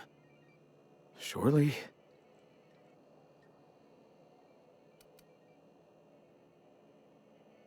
Excuse me. I'm from Edgewater on Terra 2. If you'll pardon my saying, nobody I know's ever heard of you. All the more reason to double down on our efforts. Graham, we should be focusing on survival anyway. Food, ammo, and medicine. Maybe now's the time to pivot. Pivot, huh? If radio isn't working, we might try another way. It seems the captain's timing is more than just serendipitous. It must be fate. I've had my sights on an old printing press for some time. The board uses magazines and advertisements to subtly focus the colony's attention. We will use their tricks against them. Wait, that's not what I meant. Help me clear out and repair the press, and I will have no need for that rust bucket of a radio tower.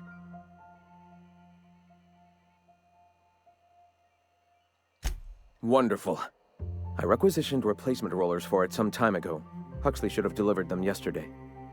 Speaking of which, where is Huxley? You bought rollers? You haven't even cleared the wraps out yet. What are you doing wasting bits on... Wait, where is Huxley? It seems we're out a runner. If you intend to help our cause, I'll ask you to meet our MSI supplier in her stead. One of our sympathizers, a woman named Carlotta, periodically buys goods on our behalf from Stellar Bay's store. Stellar Bay has caught on, but they remain friendly, though the goods now come at a considerable markup. Wonderful. While you're at it, I wonder if Carlotta still has those high-capacity cartridges? Grab a few, will you? There should be some funds left over from the last shipment. We can use them to copy and modify radio serials. Yes, not just magazines, but their precious dramas. Unbelievable. I hope I don't have to tell you this, but if there is extra money, would you mind buying, I don't know, food and medicine? Graham, if you need me, I'll be in triage. Too quiet. What are you up to out there? Hello?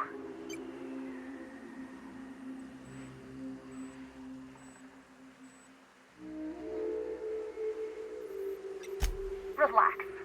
I've been cooped up in here for almost 2 days. Who are you, anyway?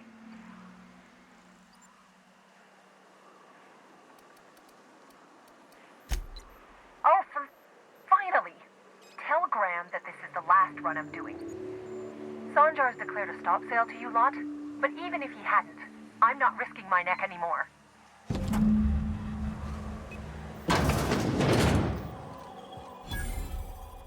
I don't know how you got those goons to leave, but thank you.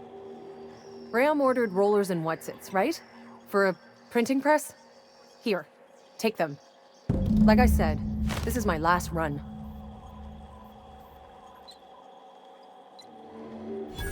You'd have to ask him. All I know is that if I get caught, I'll get arrested. It's an enviable thing he's doing. Free people and all that. I can't live that way. I need my structure. But I respect the iconoclasts for doing it. Law help them. I don't know. Maybe Sublight can lend a hand. I should go. Look, Graham's got a bit or two left in his account. I can send one last dropout before I wash my hands of this. What do you want delivered?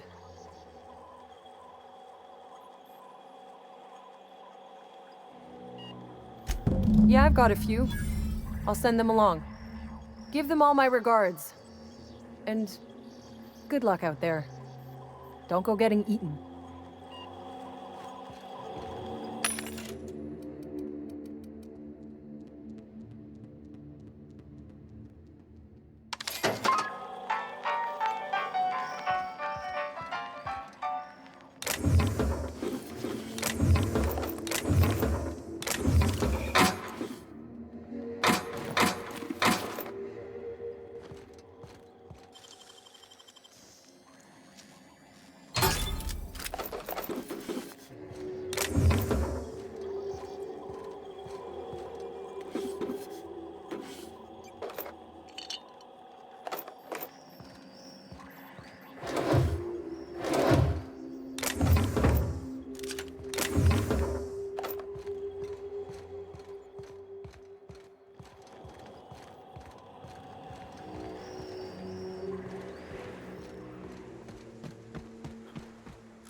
What was it like in Edgewater?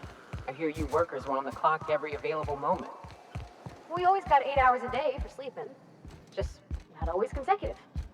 My condolences. I appreciate consistent wages like... I'm telling you, the Van Noys are fine. Bullshit, Graham. They don't just abandon orders, and they weren't at the ruins. Where in this sulfur-sodden hellhole did you send them? They're on a very important... we'll continue this later. Welcome back, Captain. Damn it. I was hoping you'd have more sense than our venerable leader here. I get the message is important, but so's eating. Carlotta usually schedules the next drop during the meeting. When's she coming?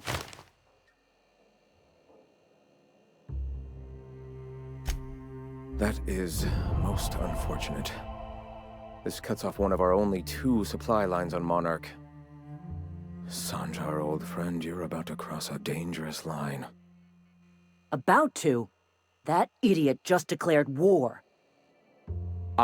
We will deal with his subversion later. For now, we must redouble our efforts to spread the truth to the colony. I've already sent a team ahead to scout the press, one of our best. Meet them there and find out if they've been successful. You sent the Van Noys there, didn't you? Oh, for fuck's sake, Graham! We needed them in the ruins! Our people died out there! They went willing to fight for our cause.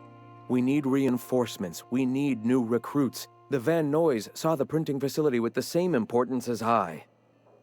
Is a printing press really worth all these people's lives? There's gotta be a better way to get your message out. I have the utmost confidence in their abilities. Friends, we must have faith that the men and women we recruit can handle the duties for which we recruit them.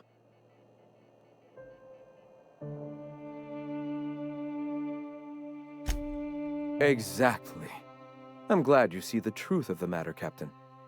I'm sure the dead understand, right? Look, if the Vernoys are still alive, get them out of there. With Sanjar pressing the issue like this, I have a feeling we'll need them.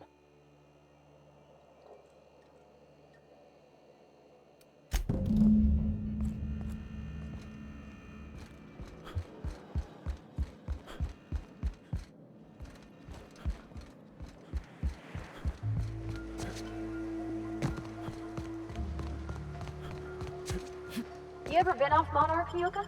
Before you...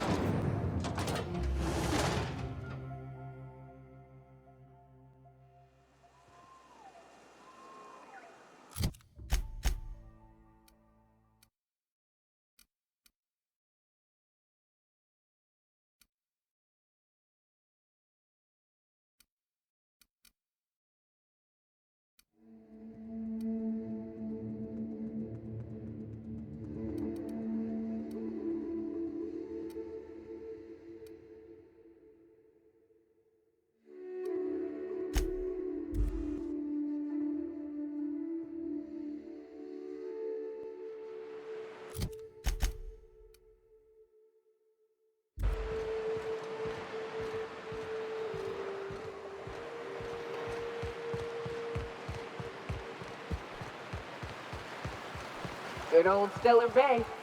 Only place on the planet that don't stink of sulfur. On account of it stinking like fish instead. You reckon the smell ever goes away? Maybe the wind off the sea helps.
Are you two okay? Yeah, that's how we fucking do it! Huh?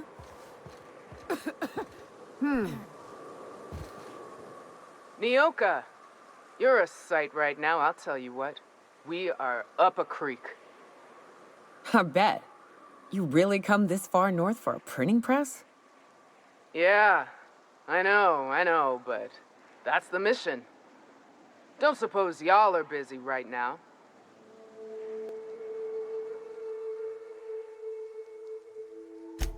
It ain't worth it. We ought to pull out. You keep spewing that sulfur, I'm liable to leave you to the rafts. What my well-meaning idiot of a brother intends to say is, we appreciate the assist.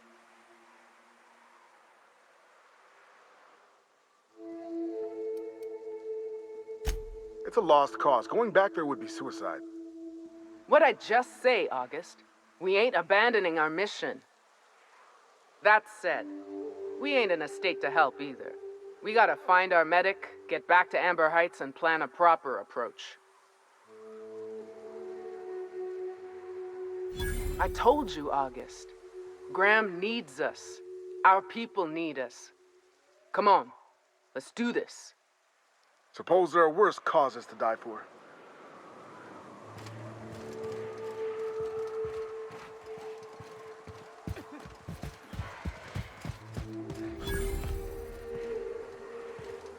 Who's there? Look out!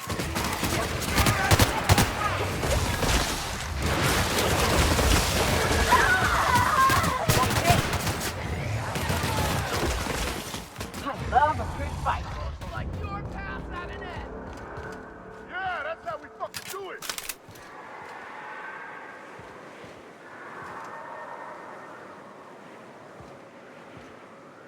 Here we go. Bless our eternal minds.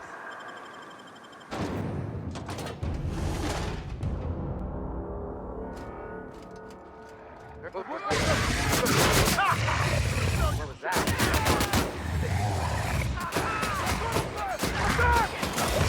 Iconoclast, asshole! Heard something.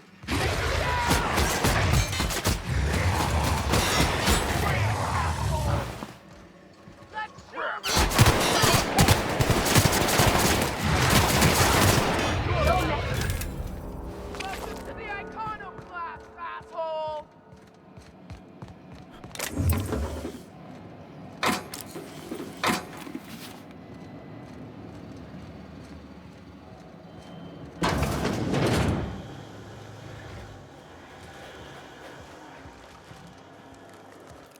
Here we go.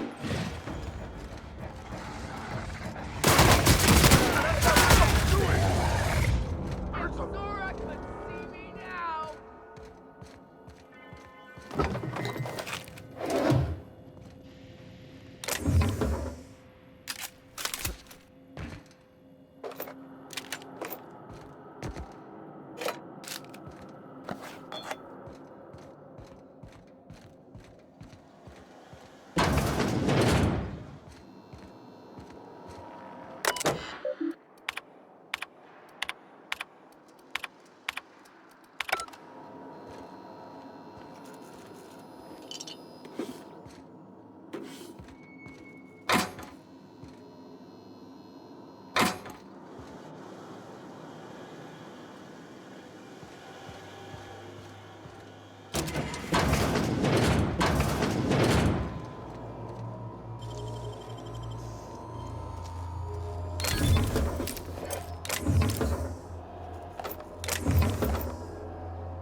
Huh? What was that? Huh? Well, we must have imagined it.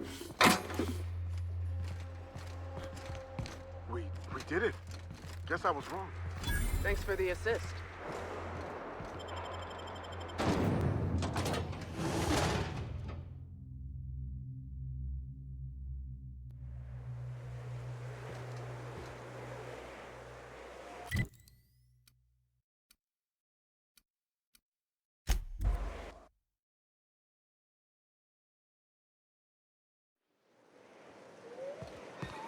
What do you think of the unreliable Parvati? There's always something to fix, and it's neat working in the Aether. I always took Atmo for granted. Now, if I drill through the hole, we'll suffer. If you'll just listen. No, no more listening, no more preaching. We are losing people left and right. We need to act. Enough, Zora. I'm not putting the torch to innocent people. Do you want to bring the board's cruisers and gunships down on us? Captain, apologies, but our situation grows dire. Our people talk of foolish endeavors. What news do you bring?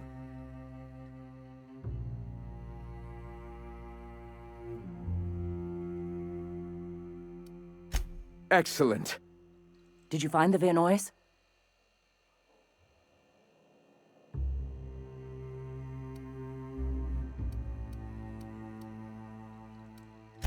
That's better than nothing.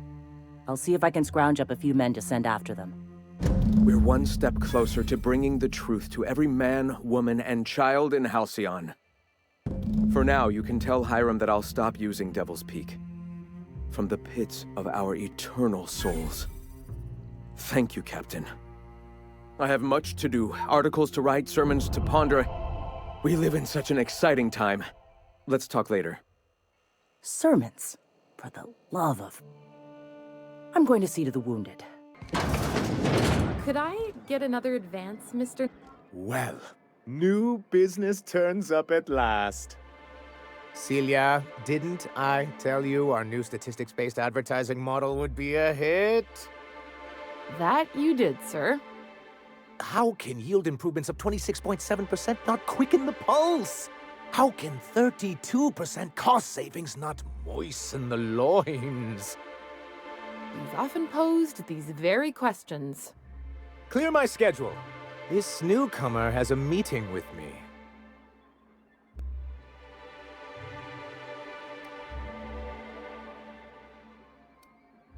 Celia, will you make a note of that for my self-review? Very generous. Noted. But not so generous I can't drive a good bargain. Now, who sent you? Rizzo's, perhaps? Or Auntie Cleo herself?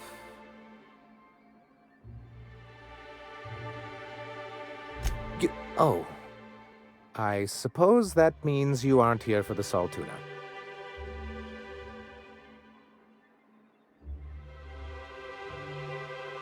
Now, there's no need to humor me. I'm used to this particular letdown. Seems like you're having a rough time, Mr. Sanjar. Are you doing quite all right? Oh, don't worry on my account. This is merely the latest in a long line of professional, erotic, and athletic disappointments. I had hoped that livening up our advertisements with enticing figures would draw the other corporations back to our bosom, but it seems we're back to the drawing board.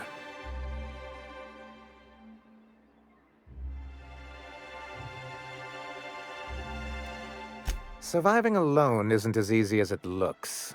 Thanks to the so-called hazard clause, Monarch has been cut off from the board's resources and protection for 10 years now. So-called is right. We've got our hazards, but we're still here, damn it.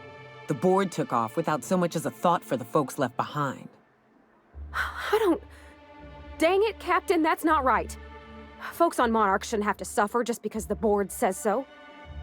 Now, we've kept ourselves in business by trading with individual corporations, but given the off-the-books nature of those transactions, such arrangements are precarious. Yes, freedom is a tempting ideal, but a rather costly paramour. Indeed. Mr. Nandi here has a rather ingenious plan to get MSI restored to the board. On our terms, mind you. A lot of good that'll do. They'll just find another reason to turn tail and abandon you. Not if we secure the proper safeguards first. And if our advertising scheme hasn't borne fruit, then perhaps it's time we took matters into our own hands. It's true, our Celia is an alarmingly competent middle manager. At any other company, she'd be wasted in data entry. The plan she refers to is a two-pronged approach, and the first part involves seeing Stellar Bay properly defended.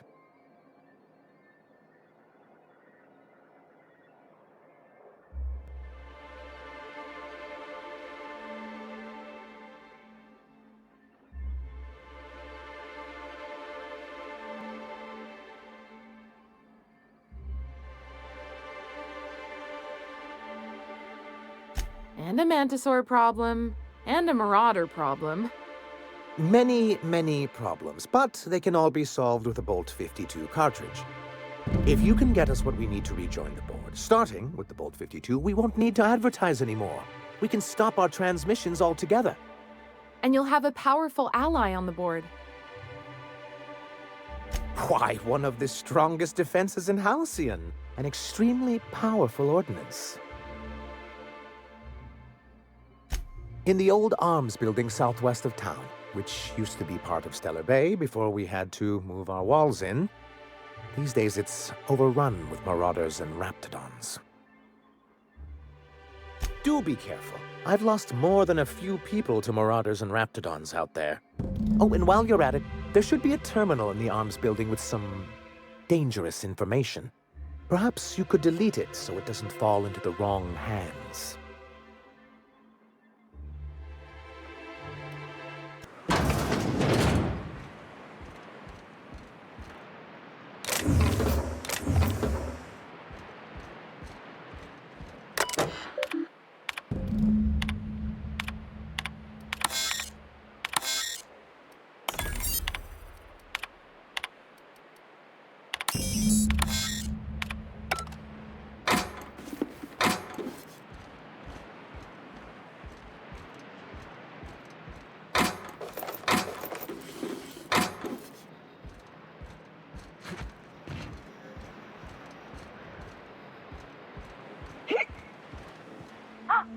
Hello?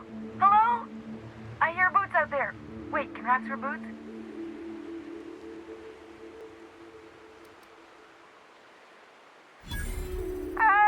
Get away! Oh, thank the Eternal. I'm Huxley. Hux if you're lazy. I'm stuck. My friends and I were scavenging here, and a Manta Queen showed up. Then Raptidons. It was a void-blasted mess. I ran in here and, now the door's locked. Little help?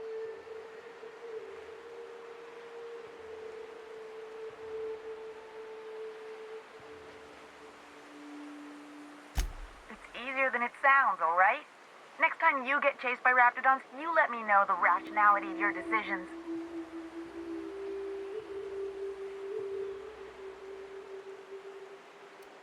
Phew. Thanks, mister.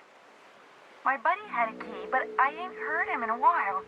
He locked me in here and took off. Probably got munched. So look for a dead guy, I guess. Or a rat. Maybe it's in a rat belly.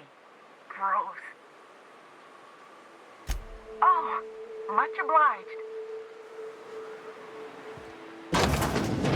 Ah, phew.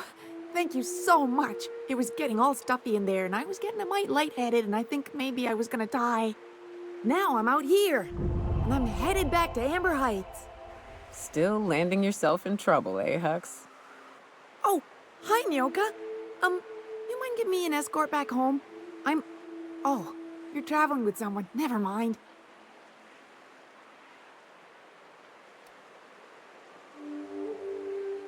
But I ain't got nothing on me. How's about a heaping helping of appreciation and respect?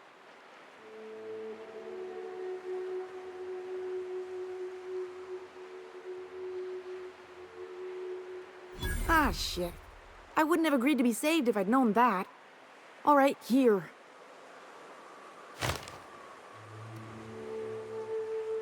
Thanks a lot, mister.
Well, I see you've had a sobering effect on our friend Nyoka.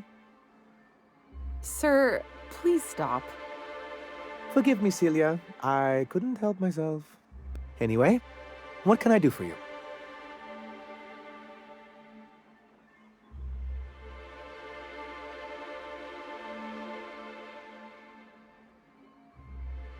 You weren't supposed to look. I asked you to delete it.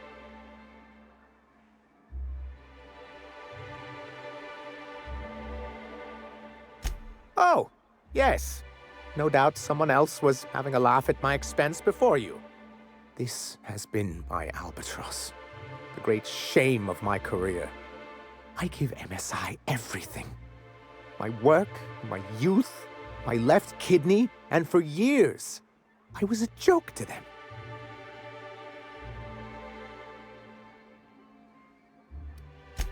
In charge of a scrap heap of a city, abandoned by the board and surviving only through the hypocrisy of our trading partners.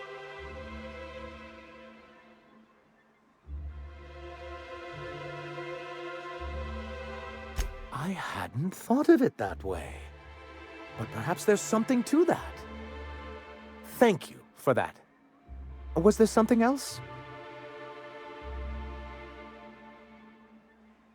You're just as rigid as the old executive committee. Why, we've hardly been able to get a clear message out until recently. When Graham finally shut up. It isn't easy keeping a town like Stellar Bay afloat, especially without the board's backing. We need that frequency to reach our trading partners. Indeed. That's why it's imperative that MSI be reinstated onto the board. And the first step is getting the Bolt 52.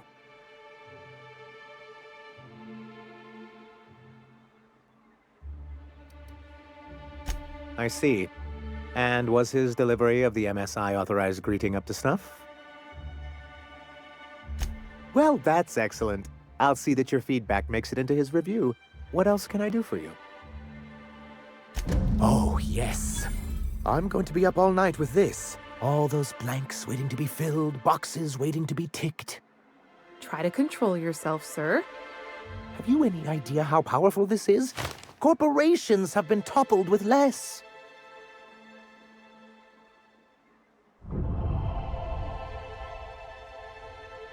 What a question! Bureaucratic micromanagement is the only way anything gets done in Halcyon, and proper documentation is a key part of that. For our part, a bill of liquidation/transfer Form 52 will protect our holdings on Monarch by temporarily assigning them to a pass-through entity once we drop our bomb on the board.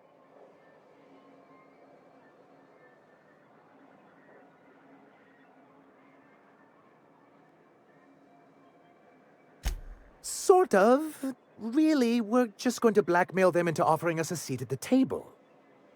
But really, whatever gets you excited about the idea. It's definitely a firm middle finger. That's what I like to hear. I have reason to believe that one of the other corporations is operating on Monarch, illegally and in secret. Is it really illegal if the board's the one that makes the rules in the first place? If we can find proof, I can use that as leverage to encourage certain powers that be to accept our Bolt 52 and reinstate us on the board. You really think so? I admit I've been hatching this scheme for quite some time. I just needed someone capable to help me carry it out. If someone is operating here, then Catherine's almost certainly supplying them out of Fallbrook. Perhaps she could be convinced to tell you where they are. Oh, I imagine you do. But as much as I love your can-do attitude and dangerous gravitas, Catherine handles all of our shipments. So it would be best if you could leave her in one piece. Is that how you people put it? Once you, subtly work out where this corporate facility might be, bring back proof of its operation. Maybe some nice letterhead. Or someone working there. That would do it. A foolproof plan if I ever heard one. I'll leave the execution to you.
actually a town, I think.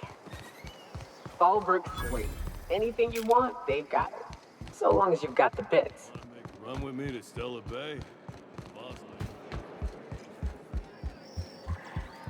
Uh-huh.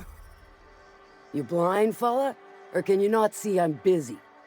Why is it every sissy pig fucker who strolls into my town expects me to smile and shout awful friendly? Welcome to Fallbrook. Only nugget of paradise in this entire law-forsaken land. Like a void damn advert. Catherine, you're as welcoming as ever. Truthfully spoken, I do aim to properly represent my aforementioned nugget of paradise.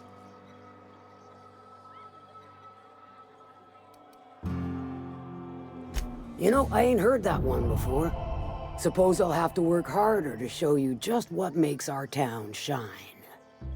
But first, I'll need to know what brings you, stranger. Well? I'm half listening. Might be I know something about it. Might be someone hired my crew to blind drop supplies on the Northern Bridge.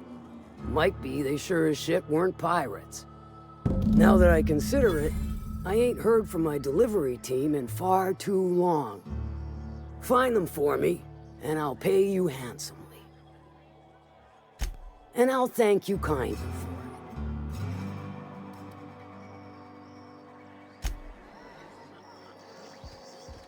it. I don't think I like Miss Catherine. Not just on account of the swearing, though she swears awful much. She's fine. Well, so long as you ain't on her bad side. Then she's liable to drown you in the waterfall.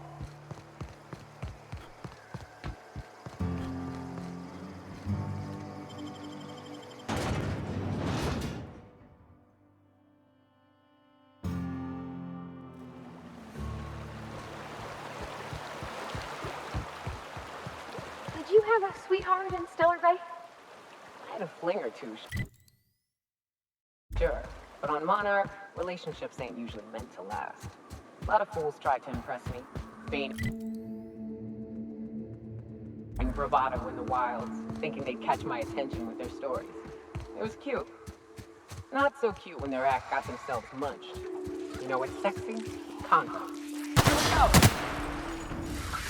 Let me go! Can't get past that armor!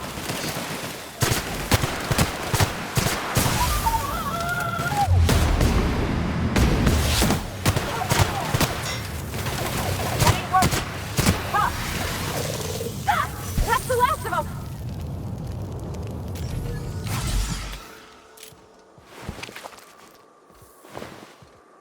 Well,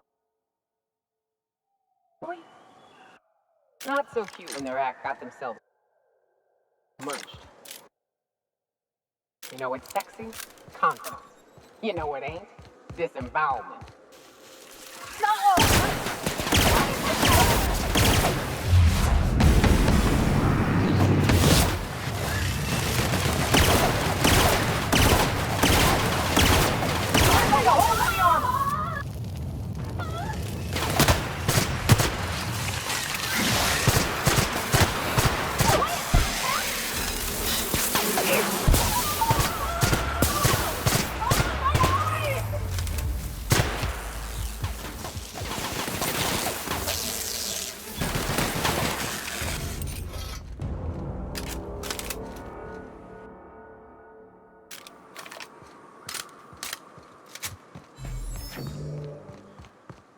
Hello there.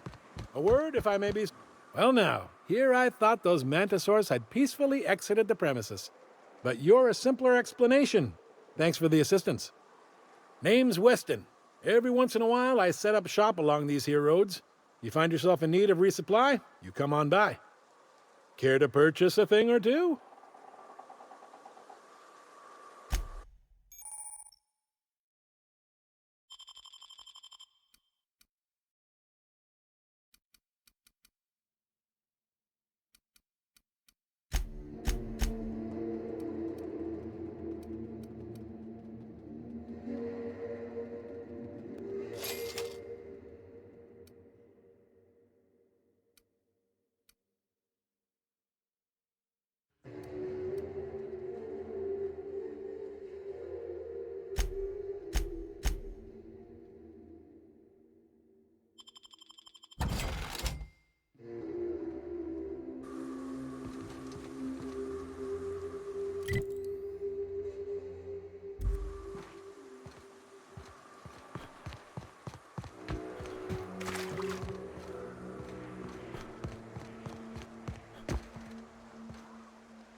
What happened here? We ought to be quick about this.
Stay back.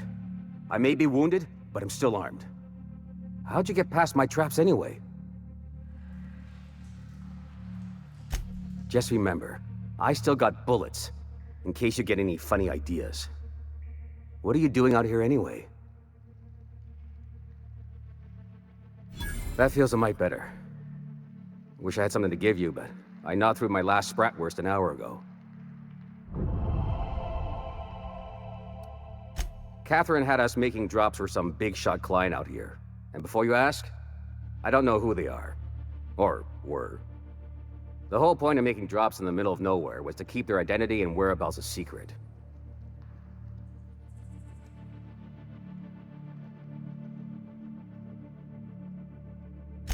The Marauders knew we were coming. Rigged the bridge with explosives and everything. If they found us, my guess is they found the client too. Cave like this makes a handy place to store goods or hide out for a spell. And the traps usually keep gawkers out. Last I saw, they were heading back up the hill.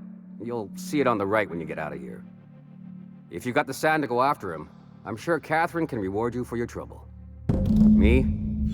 I'm headed back to Fallbrook, just as soon as I've caught my breath.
Maybe they're still alive.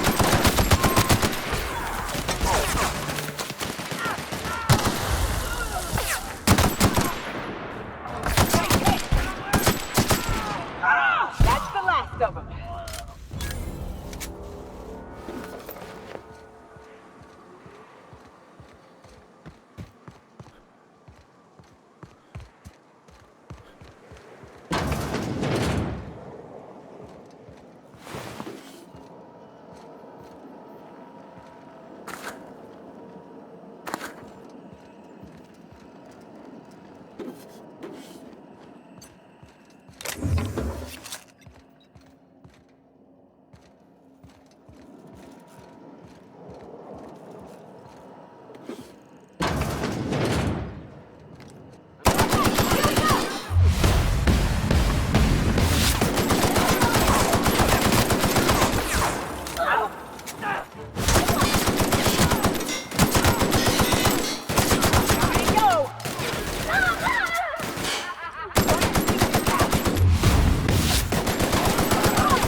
Thank you again for retrieving the bolt.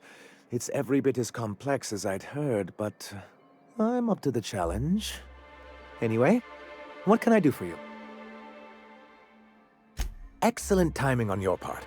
I worked my fingers to nubs, but I finally completed the Bolt 52 form. I dare say it will be my second greatest achievement after the Reformations. You're getting ahead of yourself again. So I am. Do you have this cartridge?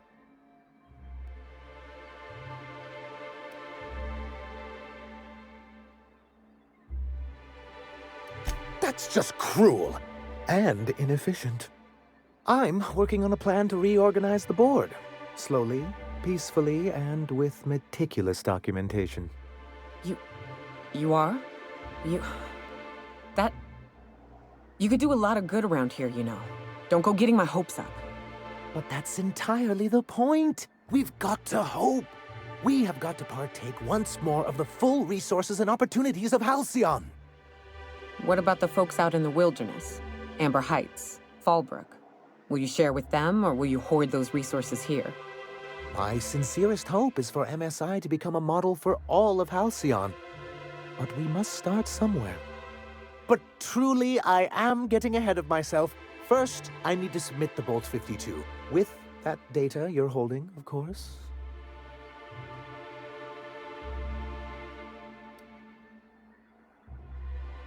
That seems unnecessarily complicated. It's actually very funny, sir.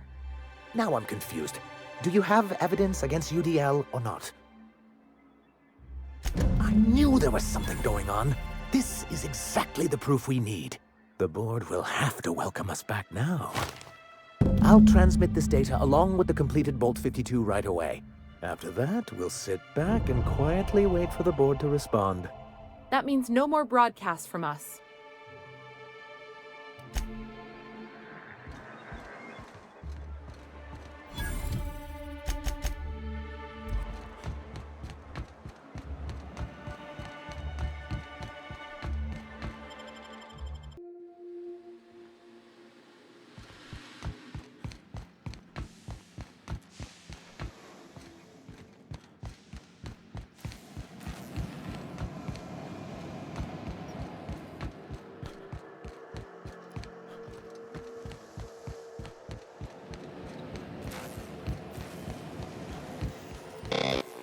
Do you hear that? It's the blessed sound of radio silence, which leads me to believe you have sweet, sweet news for me. Yes, indeed. I am back in business. But before we get down to it, might I ask how you handled the problem in the end? We did what we could, as best we could. Should probably leave it at that. Is that so? I suppose not. Curiosity was always my besetting sin, and we both know I'll find out, eventually. I don't doubt that you are working with Phineas, but my contract specifies I relay any acquired information to the purchaser, and to the purchaser alone. However, to send the data, I will need your assistance in cycling the antenna's receiver, so I can input the needed adjustments. You make it sound so scandalous. Phineas has been in hiding for the past 35 years. He got in touch with Nyoka first, who I use as a physical go-between. The rest is history. Now you hold on. I do not physically go between anyone but that of my choose. Oh, apologies. You meant, right. Yes, I braved the wilderness, so you don't have to. Precisely.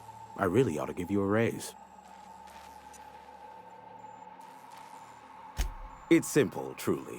I merely need you to waltz outside and throw the lever to cycle the power. I'll key in the numerical adjustments from in here. Terrific. I'll be here, waiting with bated breath. Give a shout if the panel electrocutes you.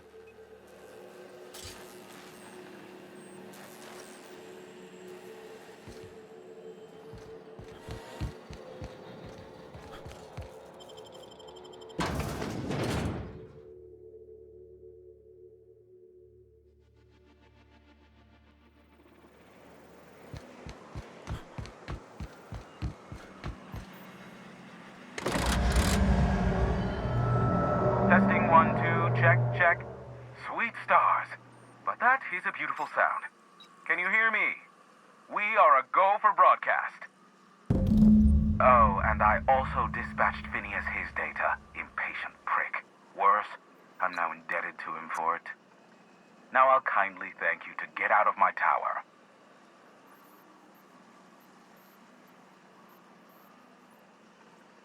Look, I am well aware that at times I may have the tiniest iota of a prickly exterior, but I must admit I have grown rather fond of you. As Nyoka can attest, I do not form attachments with many. Do take care. Why, he told us to leave without flinging insults at our persons. He really does like you, Captain. What in the void-blasted hell is that?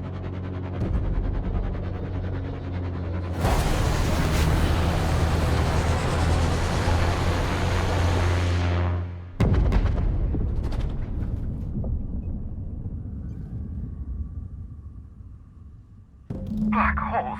Did you see that?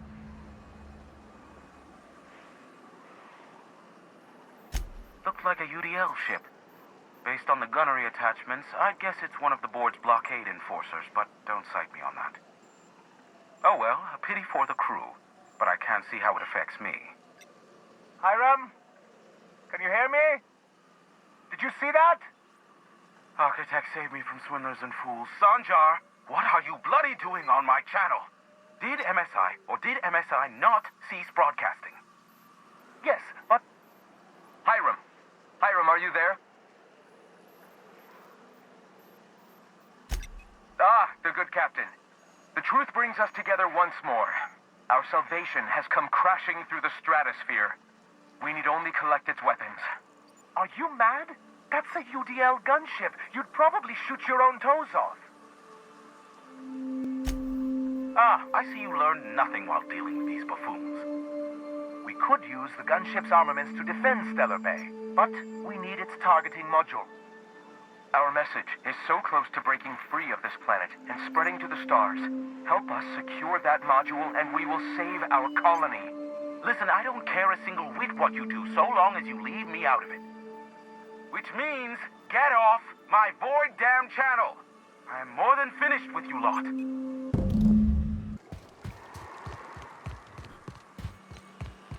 You go on ahead, Captain. I'm not keen on ships, even when they're in the best of shape. Yep.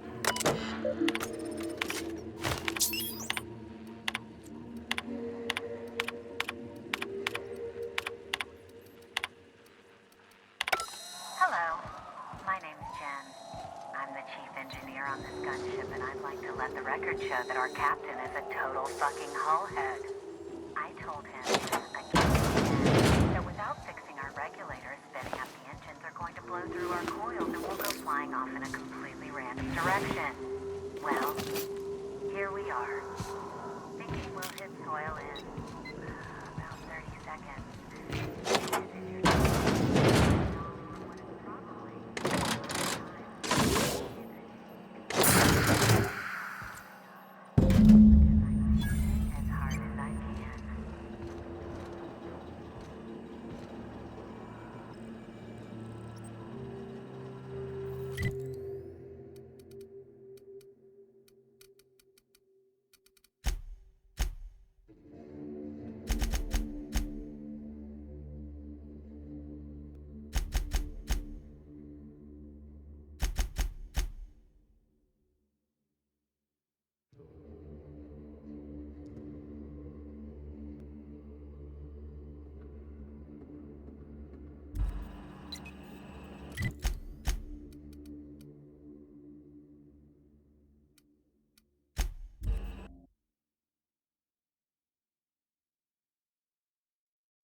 You ever worry all that ammo in your berth might combust?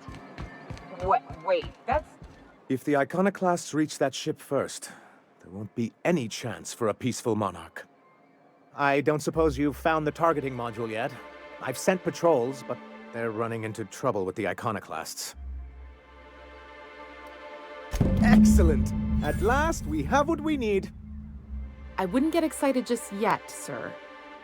It looks like the iconoclasts followed you. I have word they're gathering in the ruins outside of town. I'm afraid we've got to fight them. They'd knock our walls down trying to get that module.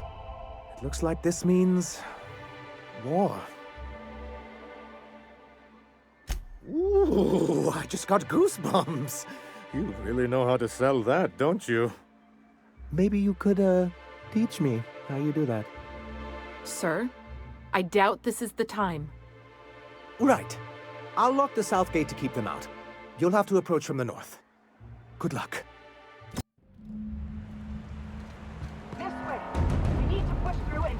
brave.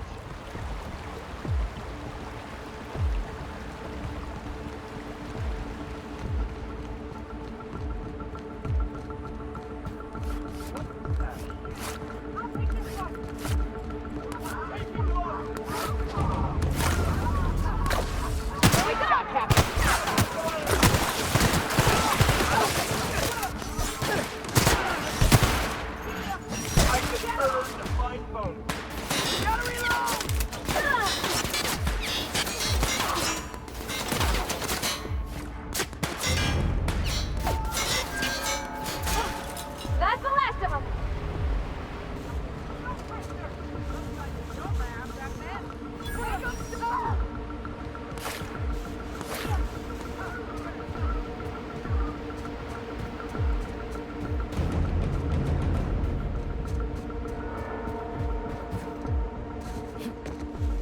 Got it. Inside voices.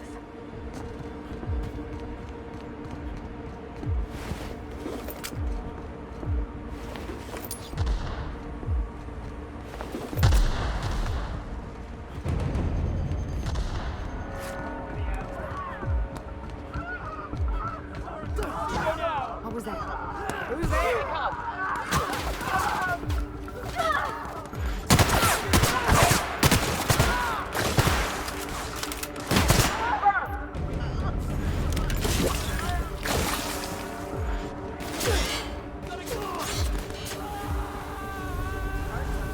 Serves you right, dissident.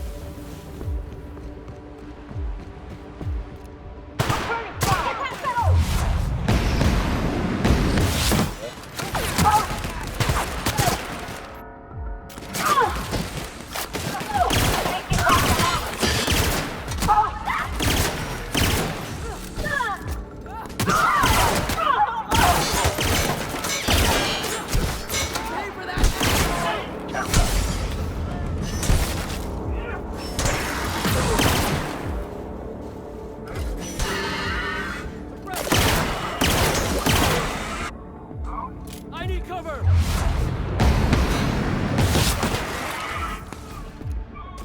Out of ammo!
heard something. What was that? I better take a look.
You're back.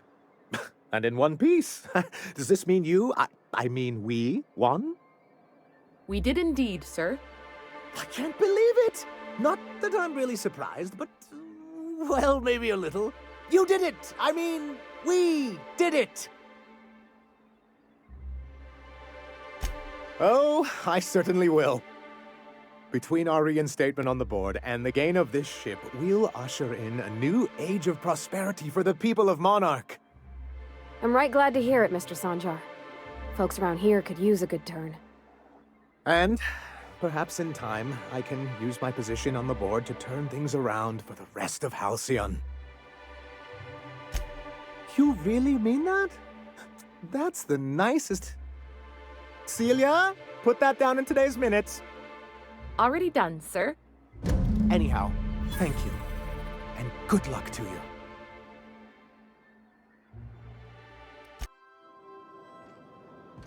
Hello? Can you hear me? Does this work? Oh, damn it! Blast, that's loud.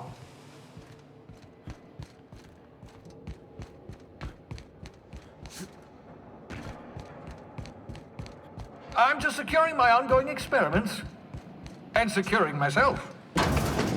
Mind the mess. I haven't had a visitor since, in fact, I've never had a visitor. I'd clap you on the shoulder if I weren't behind a wall of bulletproof glass. I don't know how you did it, but Hiram Blythe just sent me everything I needed. According to Hiram's message, Minister Clark has ordered a suspicious amount of dimethyl sulfoxide. It's almost as if he's hoarding the colony's remaining supply. Typical elitist, hoarding supplies during a time of scarcity. Once I have those chemicals, we can revive the Hope's colonists, and put some decent people in charge.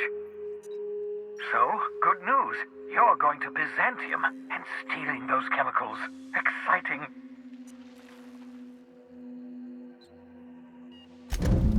Ah, yes, the details. I'm not about to ask you to rampage through Byzantium trading bullets with the board's agents. We'll have to resort to subterfuge. Carmen Imagawa. She's my contact in Byzantium. Meet her at the docks. She'll have all the necessary intelligence you require.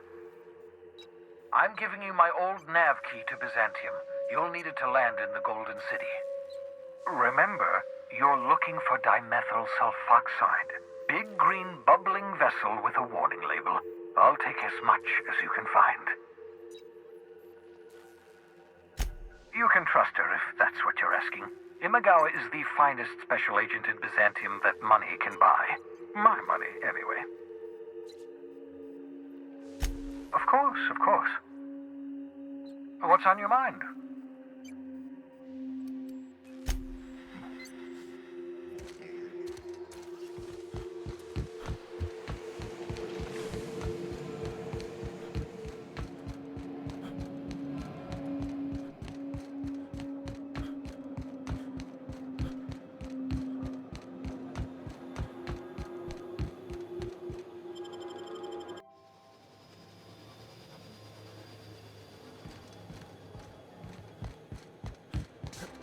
What job did the board assign you when you came of age?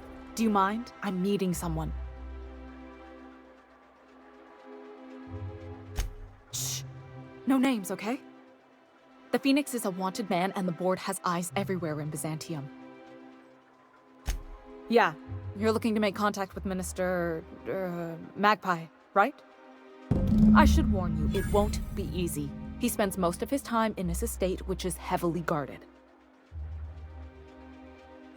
Afraid not. He almost never leaves his home, and his guards never leave him. Can't say I blame him. It's scary out of doors. I mean, can you even count how many times we've been shot at? What work specialists, huh? Our mutual friend is really branching out.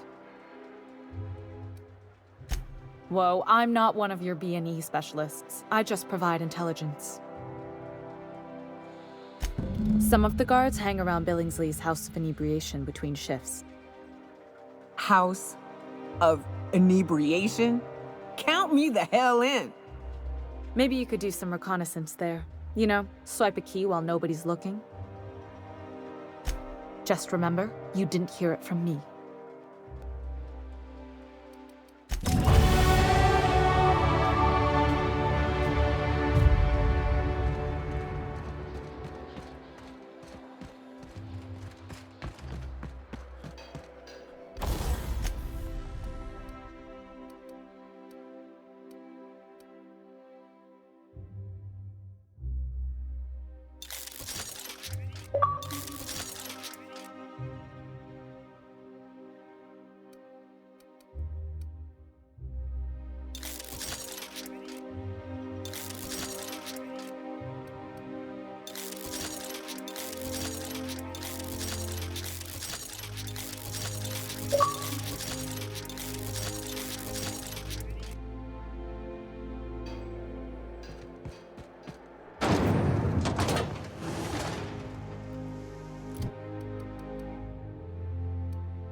anti-grilled ketchup. Organic, vegan, handmade.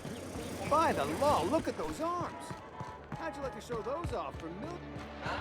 So much wasted money here. The decadence ain't gonna save you when the beast gets through the walls. You think I'd get arrested if I climbed up on that to get a look at the gearings?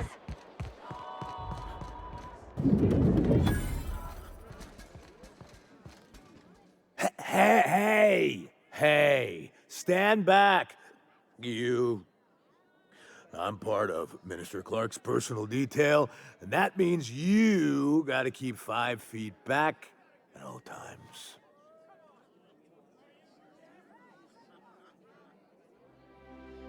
Of course not.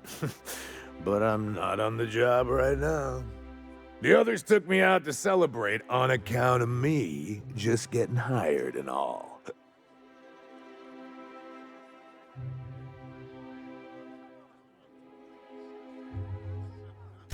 He's basically the most important person in the colony, which makes me the most important guard in the colony. Yeah. That means I got a key to the minister's estate, my own personal UDL-issued shotgun. They don't give those out to just anyone. Yep, I've nearly made it to the top, my friend. I'm just 2 promotions away from on-the-job bathroom breaks.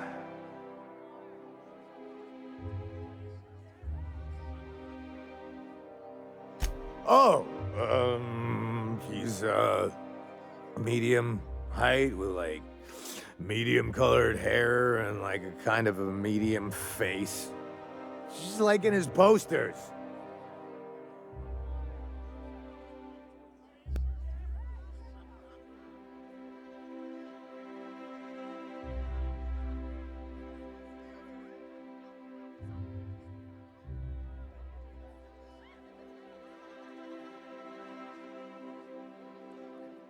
Oh, you definitely recognize him if you saw him. He's very important.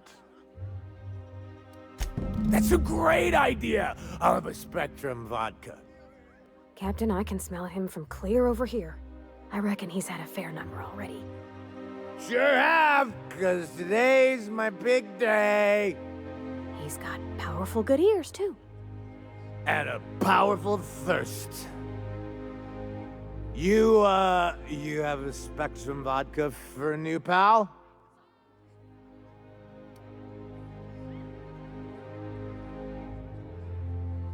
Oh, maybe they got some at the bar.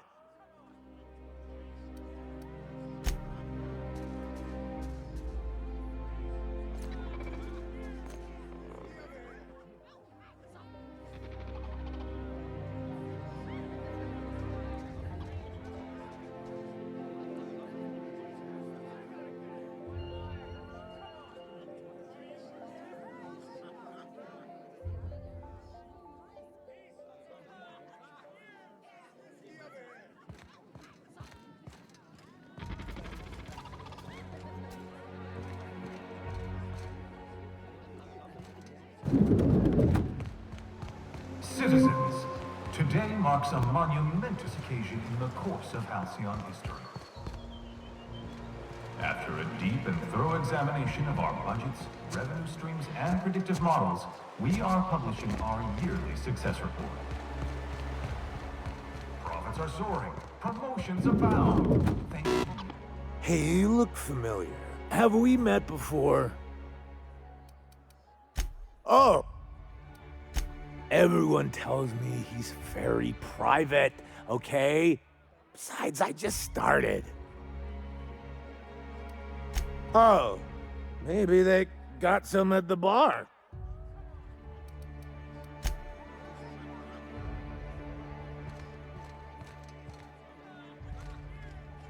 Have you tried our new cocktail sponsored by Rizzo's? 1 part purple Spectrum vodka, 1 part artificial tomato-like substitute juice. We call it a Blue Bloody Mary. Then you'll want to speak with our automechanical inebriation assistant, located just over there.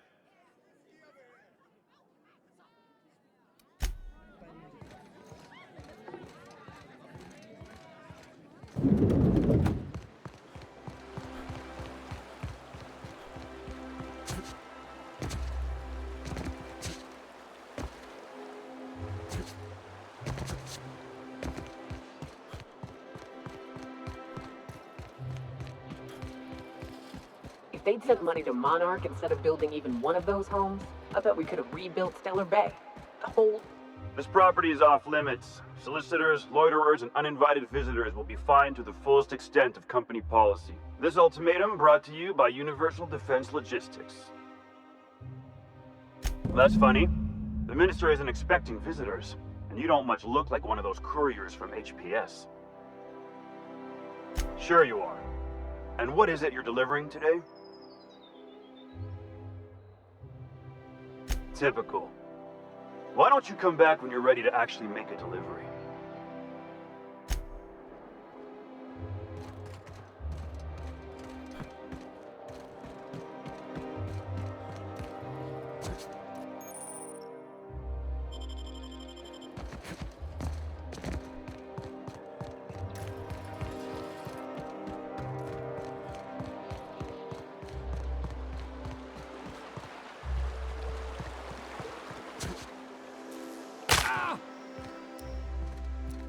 I'm on my legally allotted break. Really, I'm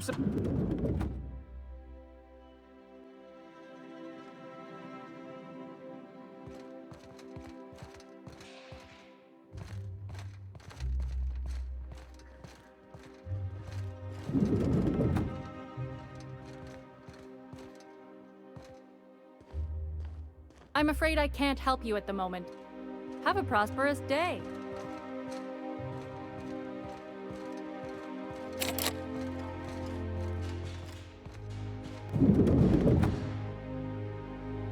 Burning the midnight oil, are we? The Halcyon Parcel Service's work is never done. Welcome to Halcyon Parcel Service. Deliveries guaranteed within standard margins of accuracy. We do, in fact, have a parcel here for a Mr. Clark, Minister. You're not an official member of the Halcyon Parcel Service team. That means you'll have to sign a release form. Oh, I'd have to submit a request for a release form, and then wait for a receipt for my request of a release form. Then you'd have to make an appointment. Couldn't say. We've got a backlog, and I'm planning on retiring in the next 35 years, but I could give my successor a memo on your behalf. You're welcome to lodge a complaint in our suggestion box. Actually, no. We're still waiting on our delivery of a new suggestion box. You do that? Wow. Hey, you know, a positive review from the minister would go a long way in my semi-monthly employment audit. Here's your parcel to be delivered to Mr. Clark, Minister. Law speed.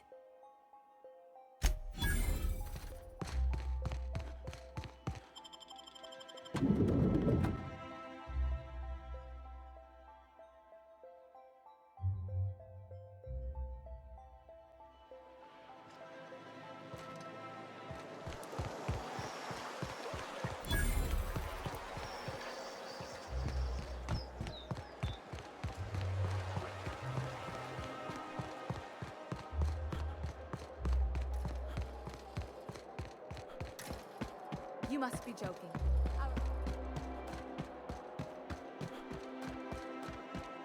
There's nothing to see here. Move along. Yeah? Let's see it. Looks like your papers are in order. All right. Go on through.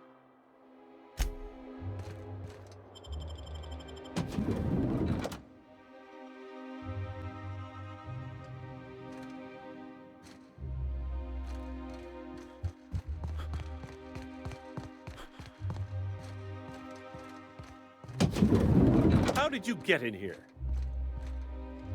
You're not one of my guards. What are you doing here? Oh, my law. Captain, that's the minister! Mr. Clark! Oh, wow! If this is about another Aetherwave clip or radio spot, you may kindly fuck off, as the parlance goes. I'm not doing any more.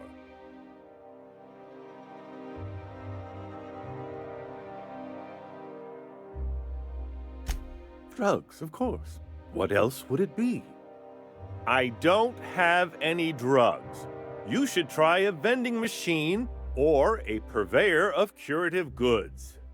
He's got no idea what we're asking about. Will that be all, then? Oh dear, I don't think I can say this any more slowly. Unless... Of course. It's Rockwell again, who else? And I thought he was only holding me here to keep me out of the way. Chairman Rockwell. He's kept me under house arrest for years. I've long suspected him of transacting business in my name, but this proves it. You've been all alone in this house? Would you like me to make you tea? Please, this is important. Whatever it is that brought you here, Rockwell's the one behind it. Whatever Rockwell's doing, he'll be doing it from the HHC headquarters. Your best lead is to look for details in his office. This all feels off, Captain. Like when there's a storm coming, but everything's quiet and still.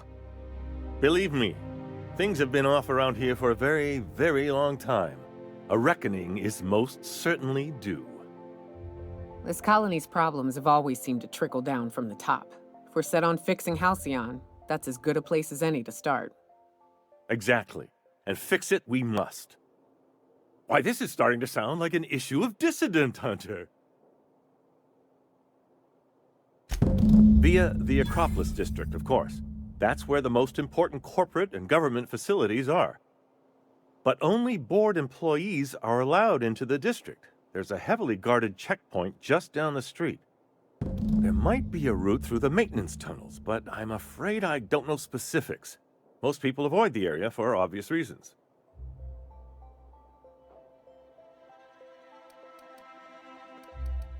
When you reach the HHC building, this access card should get you up to the executive suites, where the chairman's office and what used to be my office are.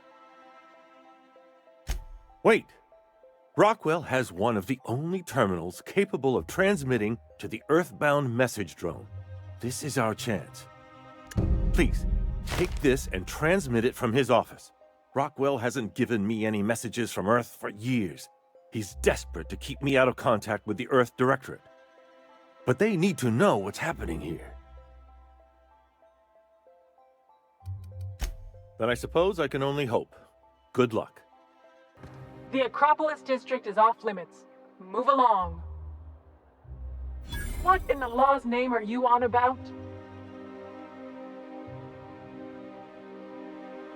Sure. Let me just take that off your hands. Did I say restricted area? Slip of the tongue.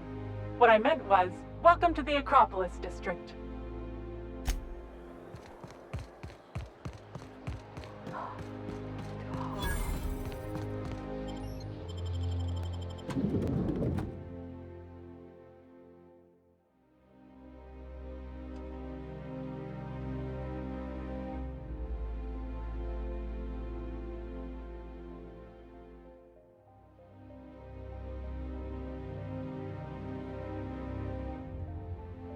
Captain, I stand out here like a big, greasy thumb.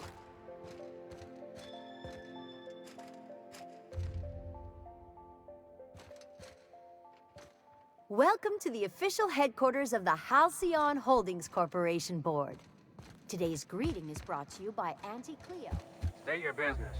Wholeway Pharmaceuticals. So what if all those... Our UDL security attendant is always... So what if all those MSI suits made it on Monarch this whole time? I could do it. Easy.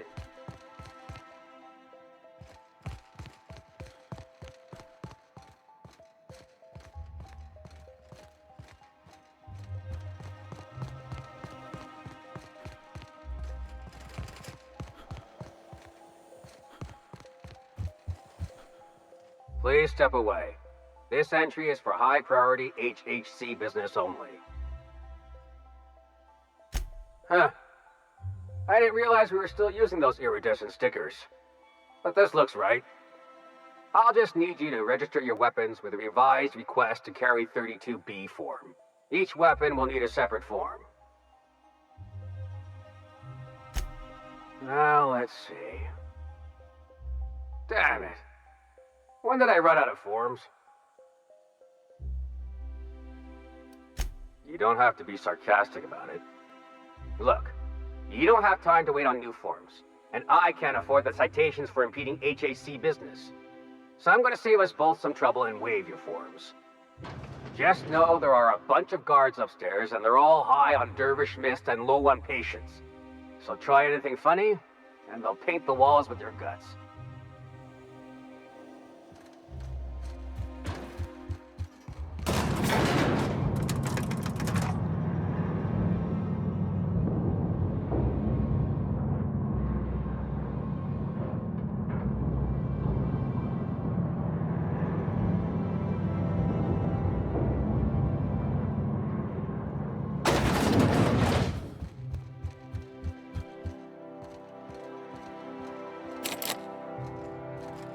Apologies for the wait. I was arranging my stationery. Personal assistant to Adjutant Akande and Chairman Rockwell. I'm also responsible for organizing the adjutant's stationery, which is more of a hobby. Ah. Oh, you were being serious. I'm obliged to inform you that Chairman Rockwell is unavailable for an indeterminate duration. Will there be anything else?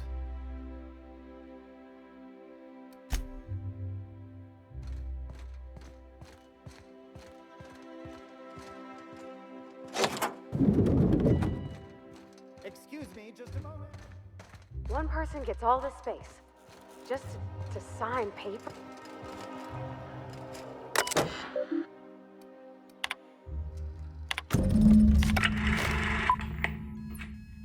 Good afternoon. I'm Chairman Rockwell, and I'm here to address a serious issue facing us. As you all know, our colony has been successful beyond our wildest dreams. Unfortunately, we've recently discovered that our food supply will not be able to sustain Halcyon's population in the long term. Everyone will die. Everyone will slowly stop living from malnutrition. But we're doing it together, and that's what matters. I fucking swear, if someone doesn't give me something to read that will placate the masses soon, all of you will find yourselves violently unemployed. But I can assure you there's nothing to fear. We've got a solution. It's called the Lifetime Employment Program. We will freeze most of the colony to preserve resources, while the best and brightest of Byzantium continue living in prosperity. Look, you idiots! How many times do I have to tell you we can't say shit like that? Fire whoever wrote this! While Halcyon's brightest minds solve the problem of our nutritional shortage, the rest of the colony will be placed in suspended animation. Individuals will be revived on a rotating basis, so that every Halcyon can be part of the important work of saving our colony. By testing paperweights. Sorry, couldn't resist. Let's go again. And someday, in the not-too-distant future when we've solved this crisis, we'll all be back together again working for the good of Halcyon. Until then, the board shall provide for the deserving just as it always has. So, obey your supervisors, take your vitamins, follow your corporate-mandated grooming rituals, and rest assured with the board on your side, there is nothing to worry about.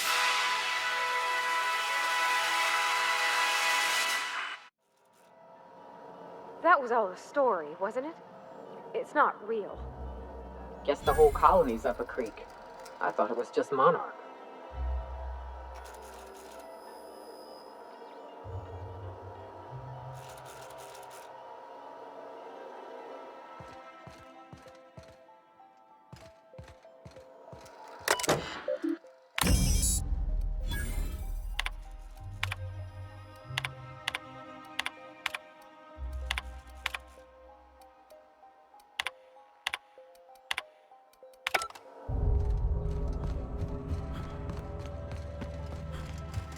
I beg your pardon, Minister Clark's former office is currently closed to solicitors.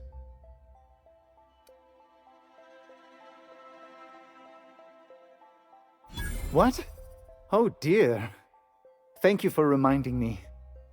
I can't stand the thought of someone else's hands touching my custom letterheads.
Not so fast. The Ministry of Accuracy and Morale is off limits to everyone without X-36 level clearance. Basically, if you don't work here, or for Chairman Rockwell himself, you're not getting in. I don't know how you got that, but I still don't know you, and I don't have any new clearances on the list.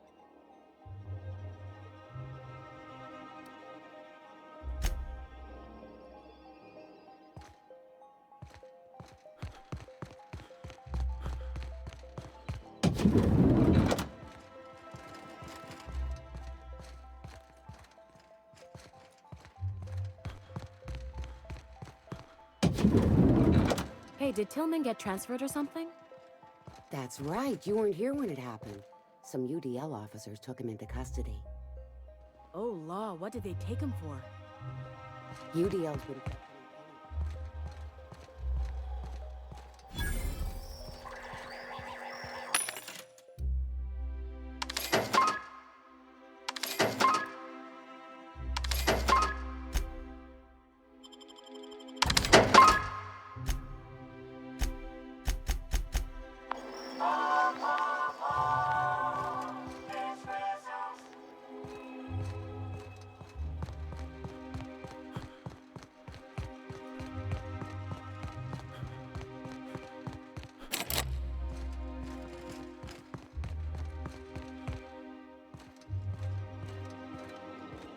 Like I said. And...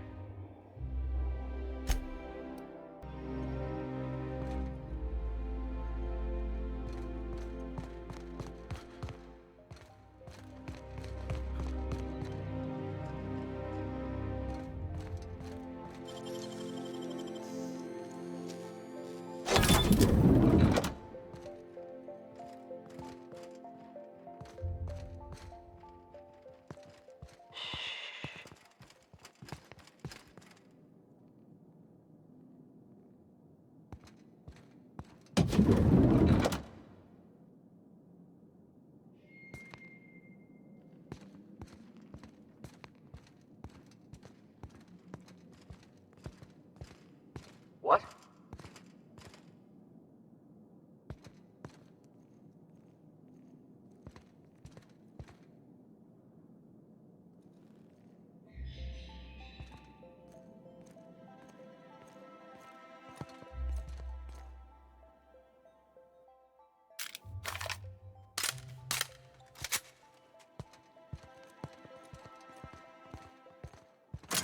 Something's not... Here they come!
this I hear about you ordering more tests performed with sample 415.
Huh? Hey, you! Hey, you!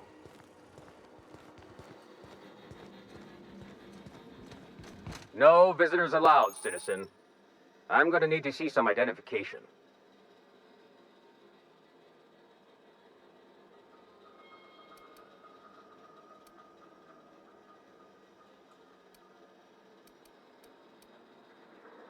What? I don't need to see your identification. Move along.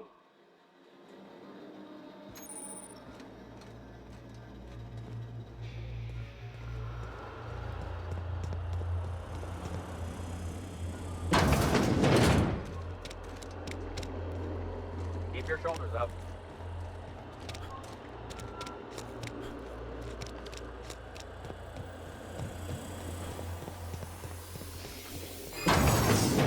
What was that? Hold it right there. This area is for authorized personnel only. You're not supposed to be here, are you?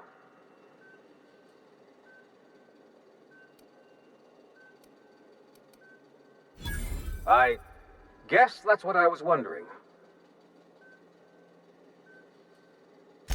When you put it that way, it does sound pretty unlikely. Still, you should go. I don't think the other guards will be as rational about this as I am.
Some crew members are causing a disturbance. You have a message from Adjutant Sophia Akande. No one ever looks quite the same in person as they do in my reports. And my reports of you have been exceptionally thorough. You've had quite a career. You have something I want. I'd like to negotiate. Phineas Wells is wanted by the board. I want to convince you to turn him in to us.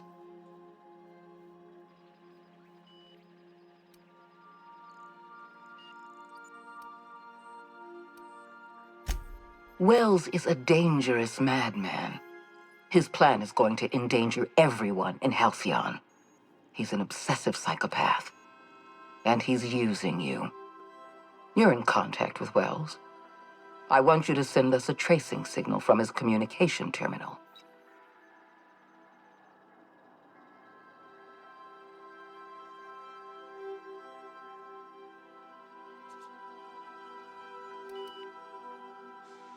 Don't worry about pay.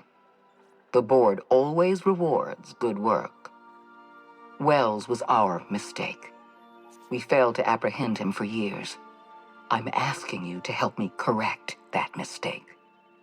I'm sending you my access code. Contact me from Wells's terminal.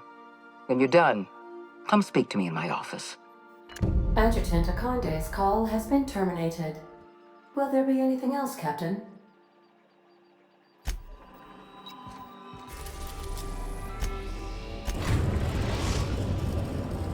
We have successfully arrived at Phineas's orbital lab, Captain, and we are still in one piece. Shall I can...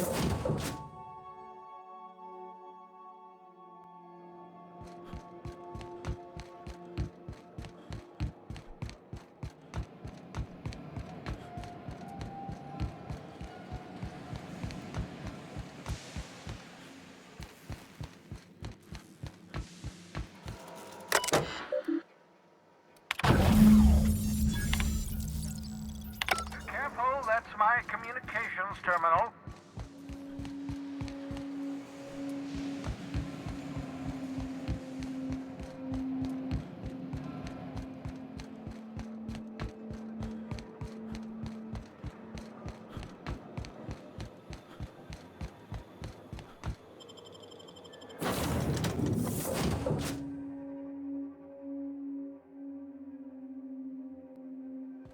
Why was I built to feel ennui? You have a message from Adjutant Sophia Akonde. I'm impressed, Captain. I almost expected you wouldn't go through with it. Your signal made it through. We've pinpointed Dr. Wells's orbital lab. Excellent work. Come visit me in Byzantium. We need to have a talk about the future of this colony. Meet me in my office. I've authorized your ship at my personal landing pad. Adjutant Akonde has ended her call. Rather rudely, if I might say, considering she didn't sign off. Will there be anything else, Captain?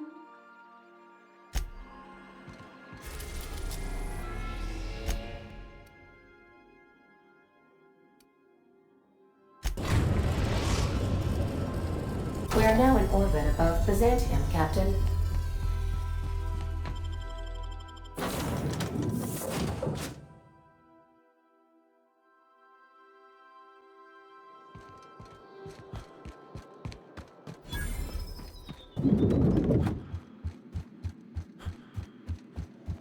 Not so fast.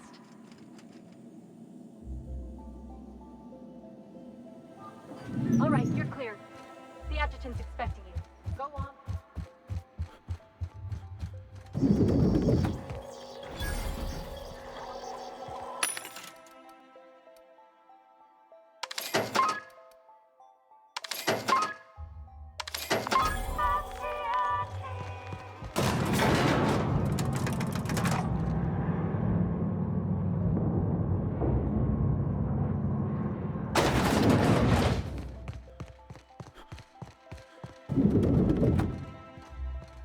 I admit part of me expected you to stand by your old friend. For better or worse, Wells was responsible for putting you back on your feet. That said, he's also a wanted criminal. For information regarding his whereabouts, you are entitled to collect a reward from Percival.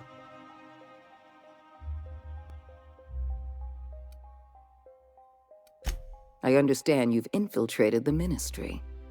The things you discovered there must have been shocking, even disturbing. Halcyon is on the verge of a total systems collapse. The truth is ugly and difficult to accept, But we must accept the truth before we can move forward. Malnutrition is already a problem. Disease will come next, followed by starvation, followed by a breakdown of society, followed by extinction. I know this must come as a surprise to you. I imagine you have questions. Is that why we were suffering plague in Edgewater? Malnutrition? All those folks sick and dying, and you knew why the whole time? Yes, Miss Holcomb, we knew why. We've known for some time that Edgewater was dying. The colony itself is dying. The suffering you experienced in Edgewater, the disease, the starvation, will soon spread across Halcyon unless we act. Guess Monarch folk ain't the only ones fucked around here. That ain't exactly an uplifting thought. I know your face. Stellar Bay's most infamous hunter. How curious that you've thrown your lot in with the captain.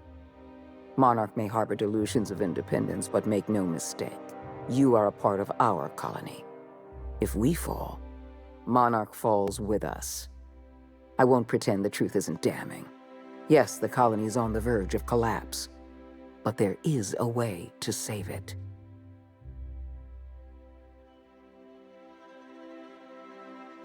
We need to talk about Emerald Vale. I will be frank, Edgewater was a lost cause. I never expected the settlement to survive another year. But then, you came along. I don't know how you managed to convince a faction of disloyal workers to return to their posts. In fact, Edgewater is more productive than ever before. Every worker in Edgewater will be expedited into our lifetime employment program. Well done, Captain. That town owes you an enormous debt.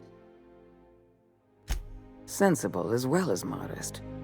You're quickly becoming my favorite freelancer. You should be proud of yourself, Captain. You're on the verge of making history.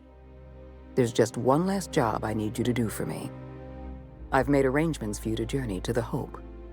You will board your former colony ship, reactivate its navigation systems, and skip the colony ship into orbit around Tartarus. Once the Hope is in position, we will have everything we need to begin healing the colony. I have the highest faith in your abilities, Captain. You and I are going to save Halcyon together.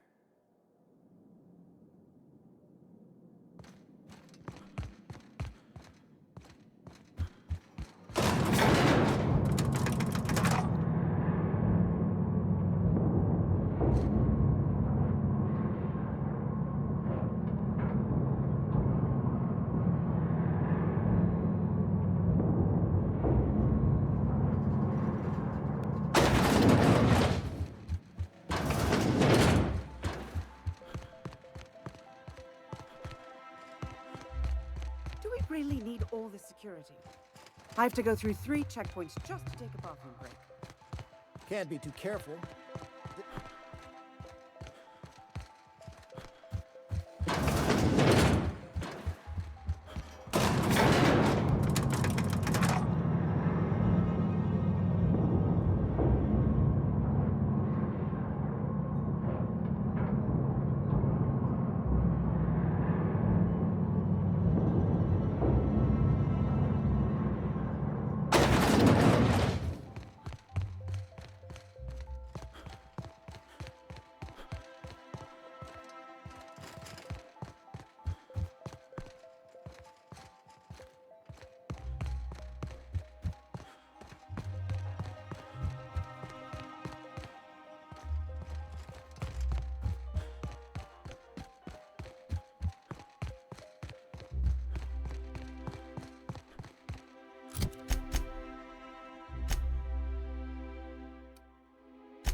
Some crew members are causing a disturbance.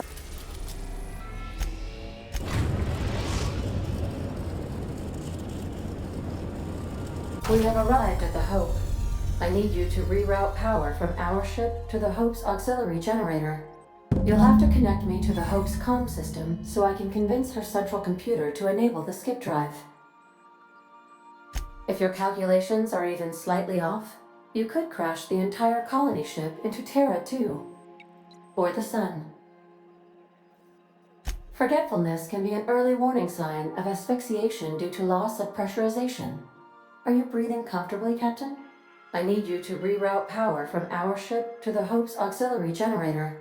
You'll have to connect me to the Hope's comm system so I can convince her central computer to enable the skip drive.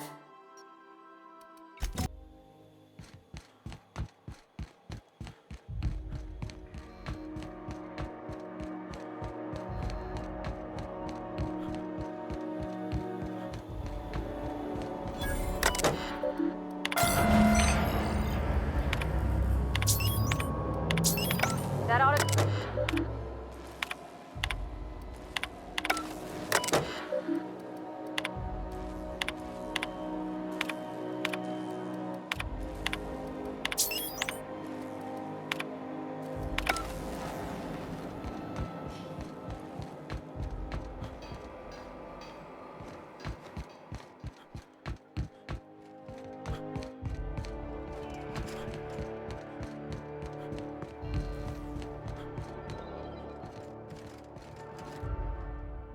Welcome aboard, Captain. Ms. Akande messaged ahead. I wish this place were in better condition for you, but we're in a bit of a bind. Seems the damn auto mechanicals think we're intruders. Do I look like an engineer?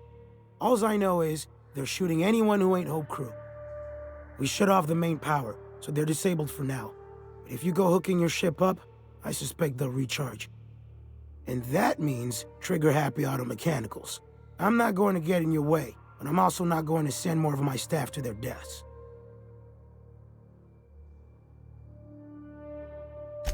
We tried that. Didn't work. Something about our faces not matching up. We stored what cards we could find in the badge station to my right, but it's locked off. Can't just hand over Hope property. Sorry. What? Come on, I'm just following protocol. Ugh. Fine. I'll have someone unlock the door, but if anyone asks, I'm telling them you broke in.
Remember, your needs have been provided. Unexpected. It's coming.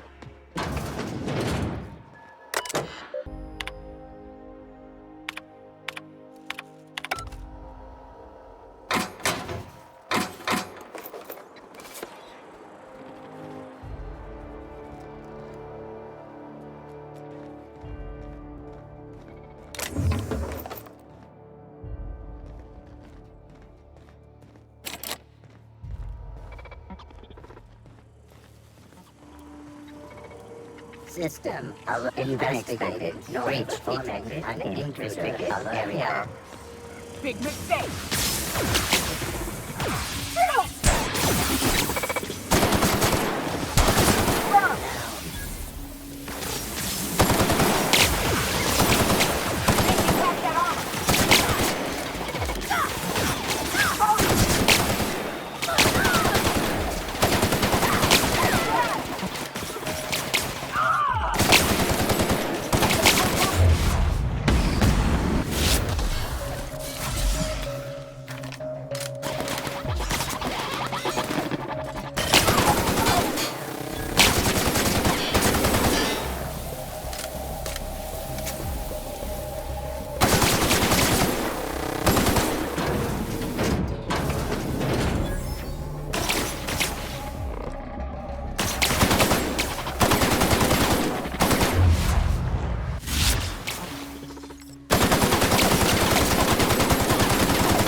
Captain? I mean, seeing this place again?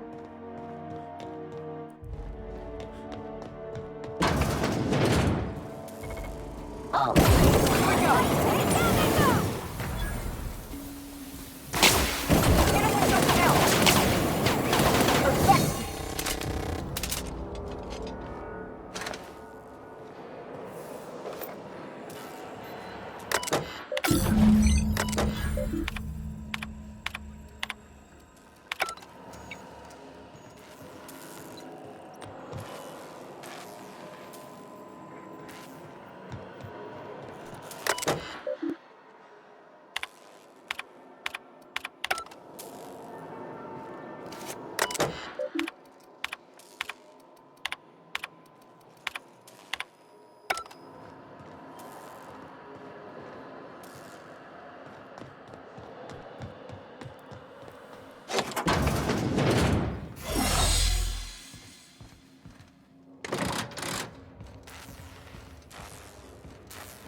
I find myself.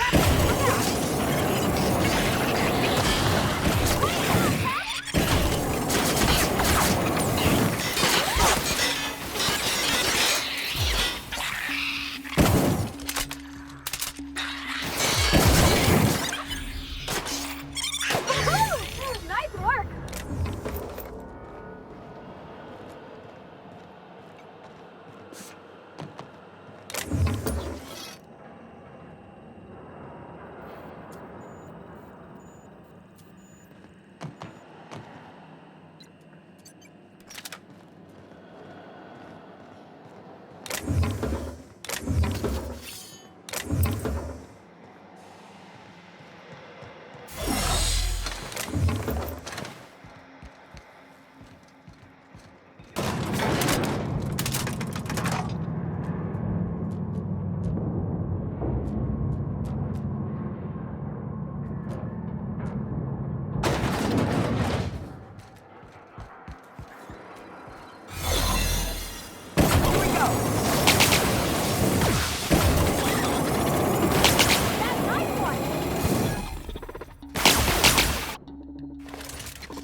That's the Hope's computer up ahead.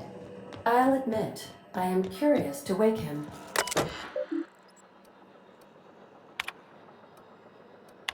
Greetings, Captain. I am speaking to you through the Hope's computer system. It's a rather cramped feeling, but it'll do.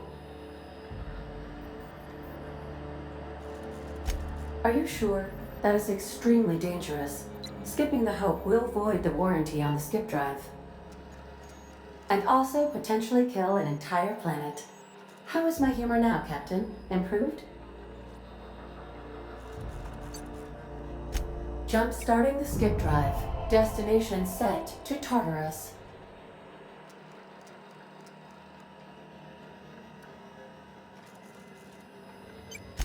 Oh no. Captain, don't do this. I ain't dying on a fucking ship. I'm gonna die in the dirt like we're meant to. Doing it. I mean, affirmative. Skipping the hope in 3, 2, 1. ADA, does your captain seriously intend to do a micro jump in system with engines that haven't been powered in 70 years on a derelict ship? That is what my captain intends, yes. But that is a gross misuse of the skip drive. The Zero Point Drives Corp and I will not be held responsible for any damage incurred during transport, and this will cause extreme damage. Yes, I am aware of that. You should not be doing this. The humans will die. Thank you, Hope. It looks like all systems are go. Captain, I would advise you to hold on to something. Now.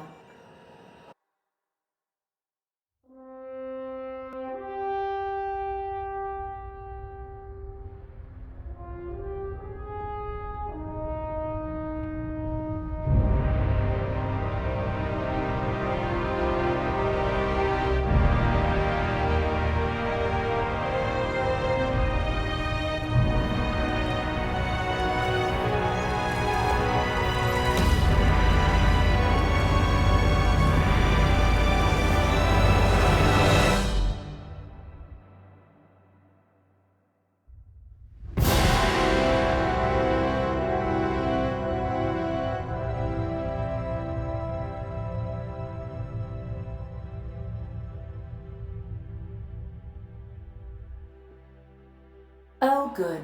We are still alive and have successfully skipped into Tartarus's orbit. The board has initiated contact. I believe they're eager to speak with you once you've returned to the ship. Oh. I feel like I've been turned inside out. Let's not do that again.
You have a message from Adjutant, so Captain, you have an incoming transmission from Tartarus.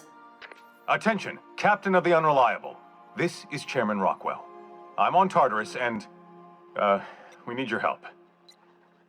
That crackpot scientist has caused a riot among the prisoners and unpaid laborers. It's a law-damned bloodbath down here. As if that weren't enough, he's gone and taken Sophia hostage. I'm not gonna mince words. The situation is dire. I need your help.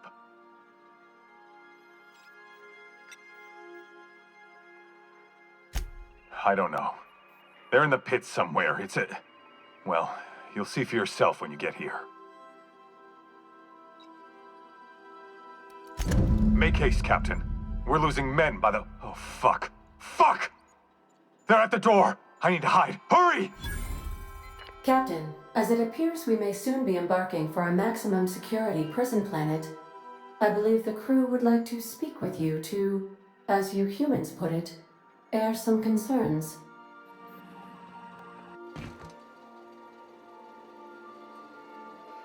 Should have known Wells wouldn't go meekly to his doom. We've assisted the board's efforts to enforce order on Halcyon this far. Shall we finish what we started? But what if it's a trick and she means to get rid of us for good? Captain, your service to the board has been invaluable. If you wish to claim your rightful place in Byzantium, you must help them crush the riots in the labyrinth. I still think working for the board was a mistake from the start. But it's too late to turn back now. We made our choice. Whatever may await you, it's best not to dock at the prison until you're sure you've settled your affairs and closed out any unfinished business. Waiting on your command, Captain.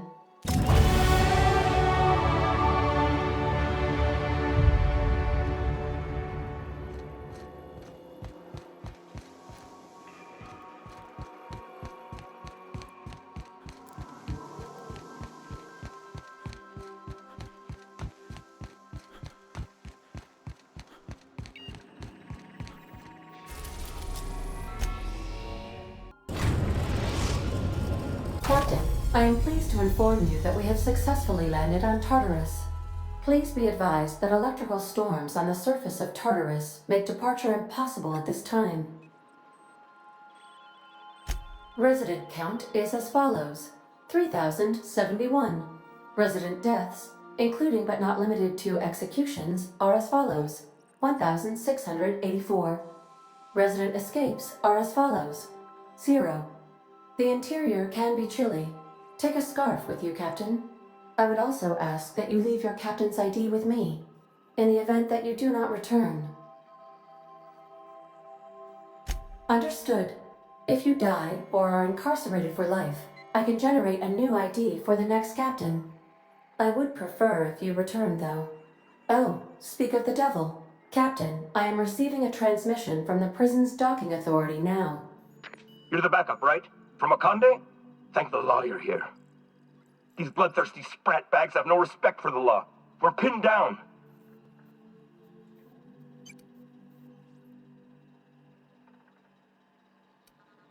Good. Came through a while ago, but we haven't heard from him or Adjutant Akande in too long. You've got to help us. Please, kill them. Summary justice for the whole lot. Bust through? Are you out of your mind? Those animals will tear us apart. Oh, law. You're right. Okay. Come on, guys. Rifles up. Let's kick these rung leeches out of our docking bay. For the chairman! Tartarus security out. Hang on. Is that another ship coming in? I think that's from the groundbreaker. Cripes, did that Tennyson woman really send reinforcements? Between you and the Mardettes, we may be able to retake the docks. Good luck out there, Captain. Transmission terminated. How can I be of assistance? I'll be here.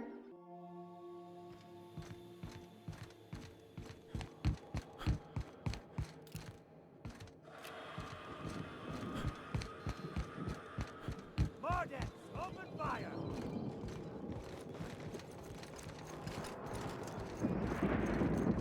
The captain did right by us once.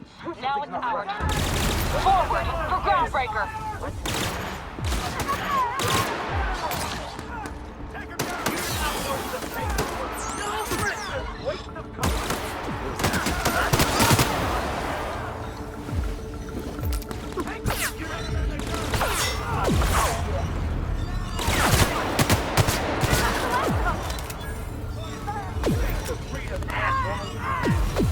Waste of company ammo. Dissident trash.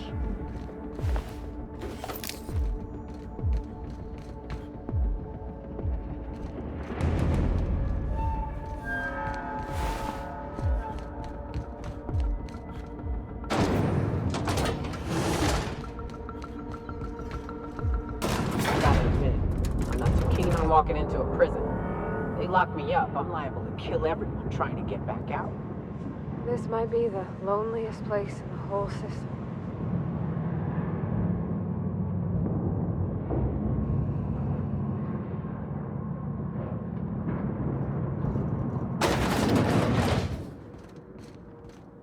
Whew. We have a lot of shooting to do, Captain.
All right, MSI. I'm not going throughout your speeches, but the captain needs our help. So get in there and fight!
Take a breath now, folks.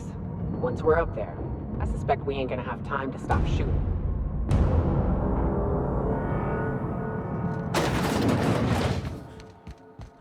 When I pulled you out of the Hope, I never imagined you'd turn me over to the board. Planting a bug in my terminal? That's low. We could have saved this colony, you know. That was always the plan. I revive you, you do as I say. I tell you to go there, get me this, shoot that, and you do as I say. If you'd just listened to me, we could have rescued everyone on the Hope. We could have been the saviors of Halcyon. But you didn't listen. No one in this damn colony ever listens.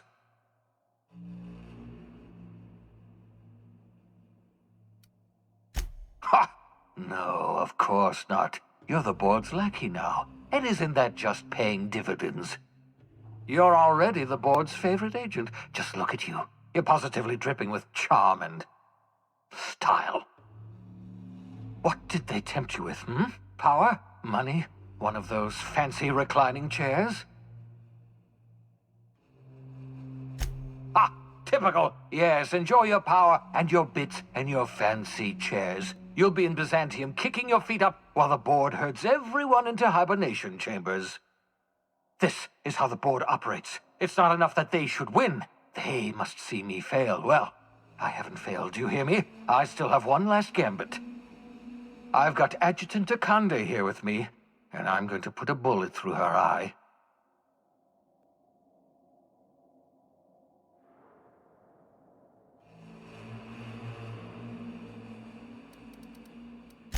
Well, yes. The Adjutant is your employer, after all. I was expecting something of a reaction.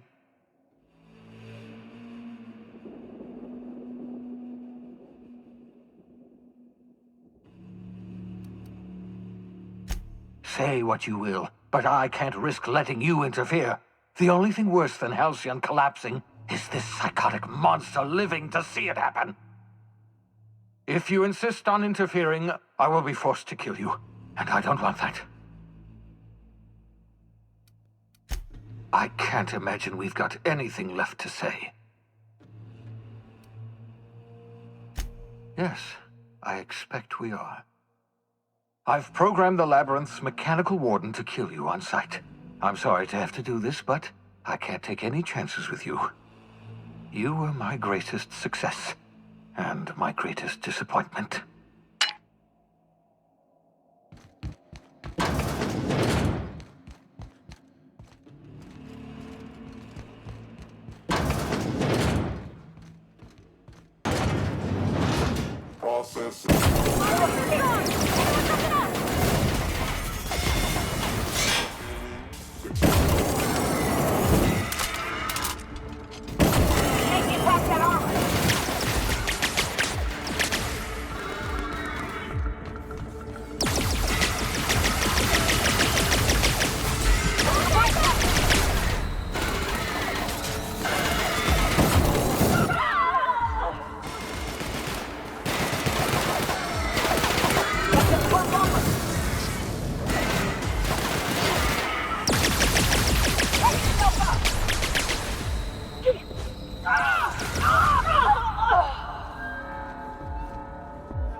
Thank the law you're here.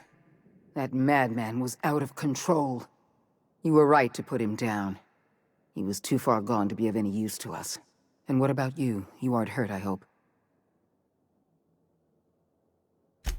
I'm not hurt. Well, except for my pride. I can't believe that lunatic got the better of me. You've put down the worst riot in our history, rid the colony of a dangerous madman, and saved my life. The board owes you a tremendous debt. We don't have a moment to lose. We're gonna have to work together to save Halcyon, because the situation is far worse than you imagined.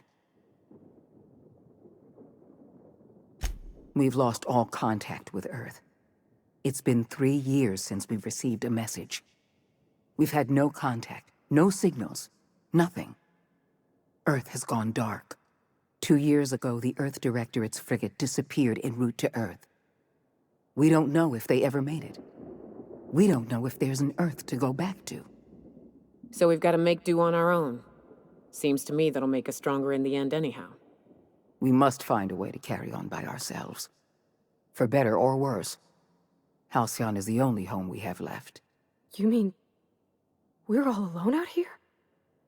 Really alone? You sound frightened, Miss Holcomb. You should be. Fear sharpens the mind. We're alone, Captain. That's all I know for certain. Whatever happens to this colony, we're going to have to deal with it on our own. Returning to Earth is not an option. Yes, we do have a long road ahead of us. But I have faith in you. The service you've done for this colony is nothing short of extraordinary. You're the reason I'm still standing here today. The board will survive because of you. And as the board goes, so goes Halcyon. It's time we carried out the program. I trust I can count on your support, Captain.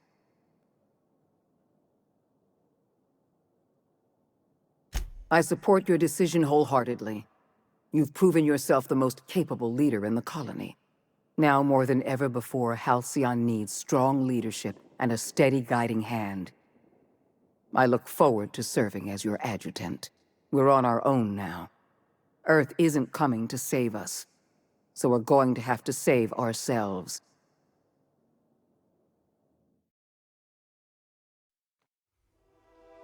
The OSI teaches that everything in the universe happens according to the grand plan. But the stranger that arrived in Halcyon was an unplanned variable. From the moment he landed in Emerald Vale, his actions altered the course of history. The riots in Tartarus ended in a total victory for the board. Without any significant threats to challenge their power, the board asserted their control over the colony.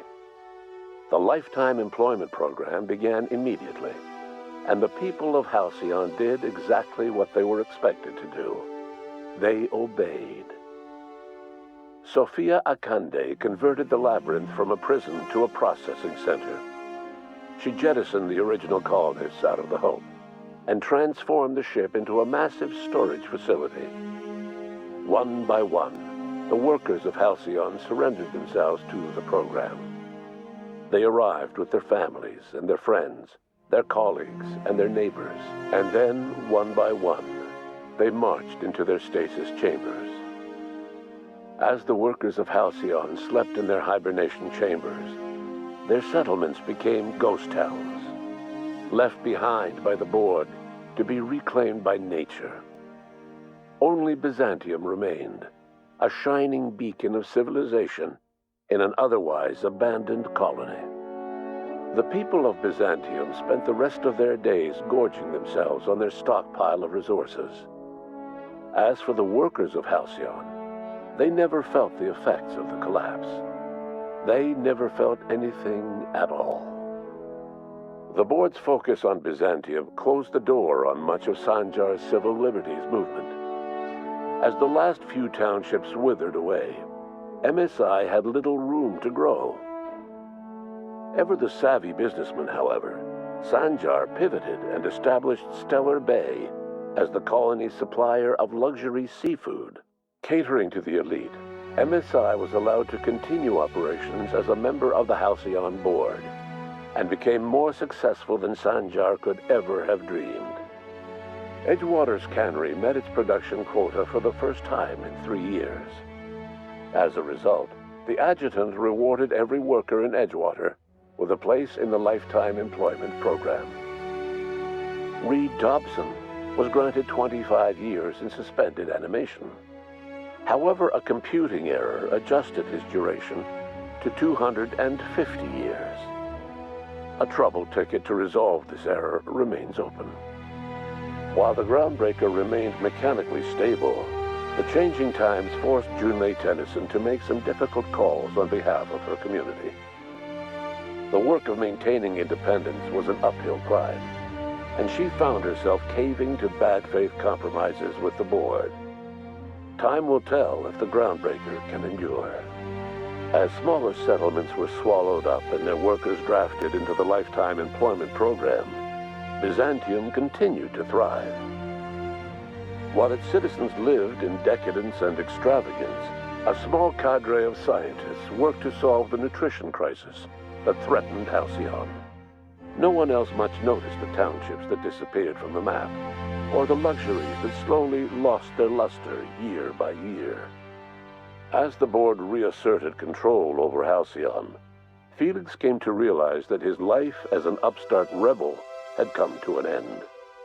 The board's victory crushed any hope for a grand revolution across Halcyon, and so Felix, once again, found himself without a purpose in life. And so, disillusioned with his former boss and with nowhere left to go, Felix left his crew without saying goodbye. He was never heard from again. As a reward for his part in her courageous rescue, the adjutant invited the vicar known as Max to become one of the leaders of the Order of Scientific Inquiry. Max eventually rose to the top, becoming the presiding bishop of the OSI. He denounced his spiritual meanderings as a misguided attempt to come to terms with his long-dead parents. His only regret was that they had not lived long enough to see that he was right all along. Though Parvati eventually grew comfortable aboard the Unreliable, she never quite came out of her shell. She seemed to prefer the company of Ada to the crew, and she could often be found neck-deep in cables and grease, telling Ada funny stories from her childhood. As the board began to roll out their Lifetime Employment Program, Parvati was plagued by dreams of freezing to death.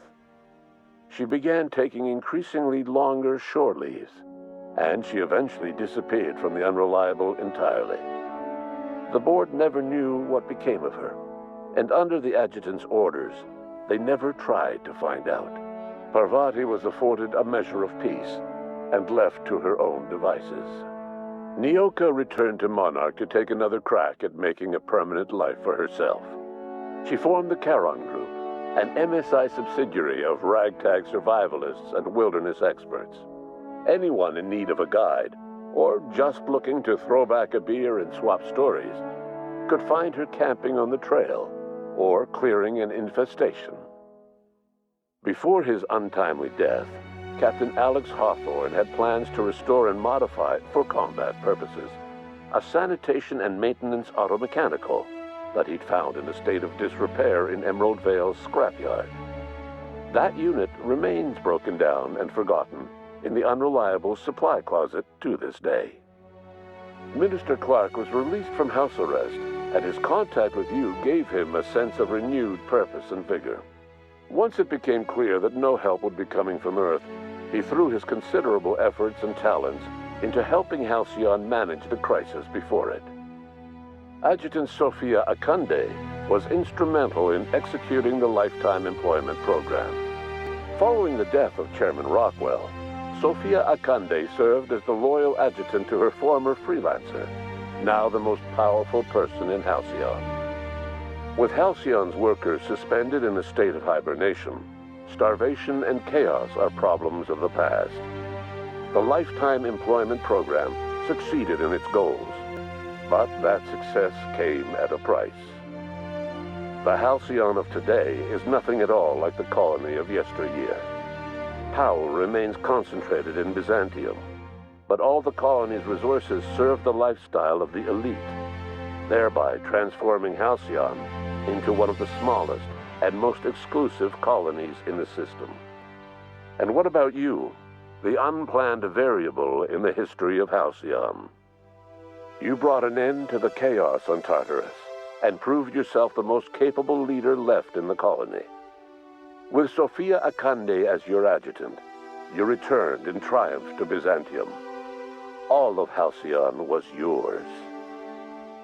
In time, you demonstrated a talent for leadership that far surpassed your predecessor, Chairman Rockwell.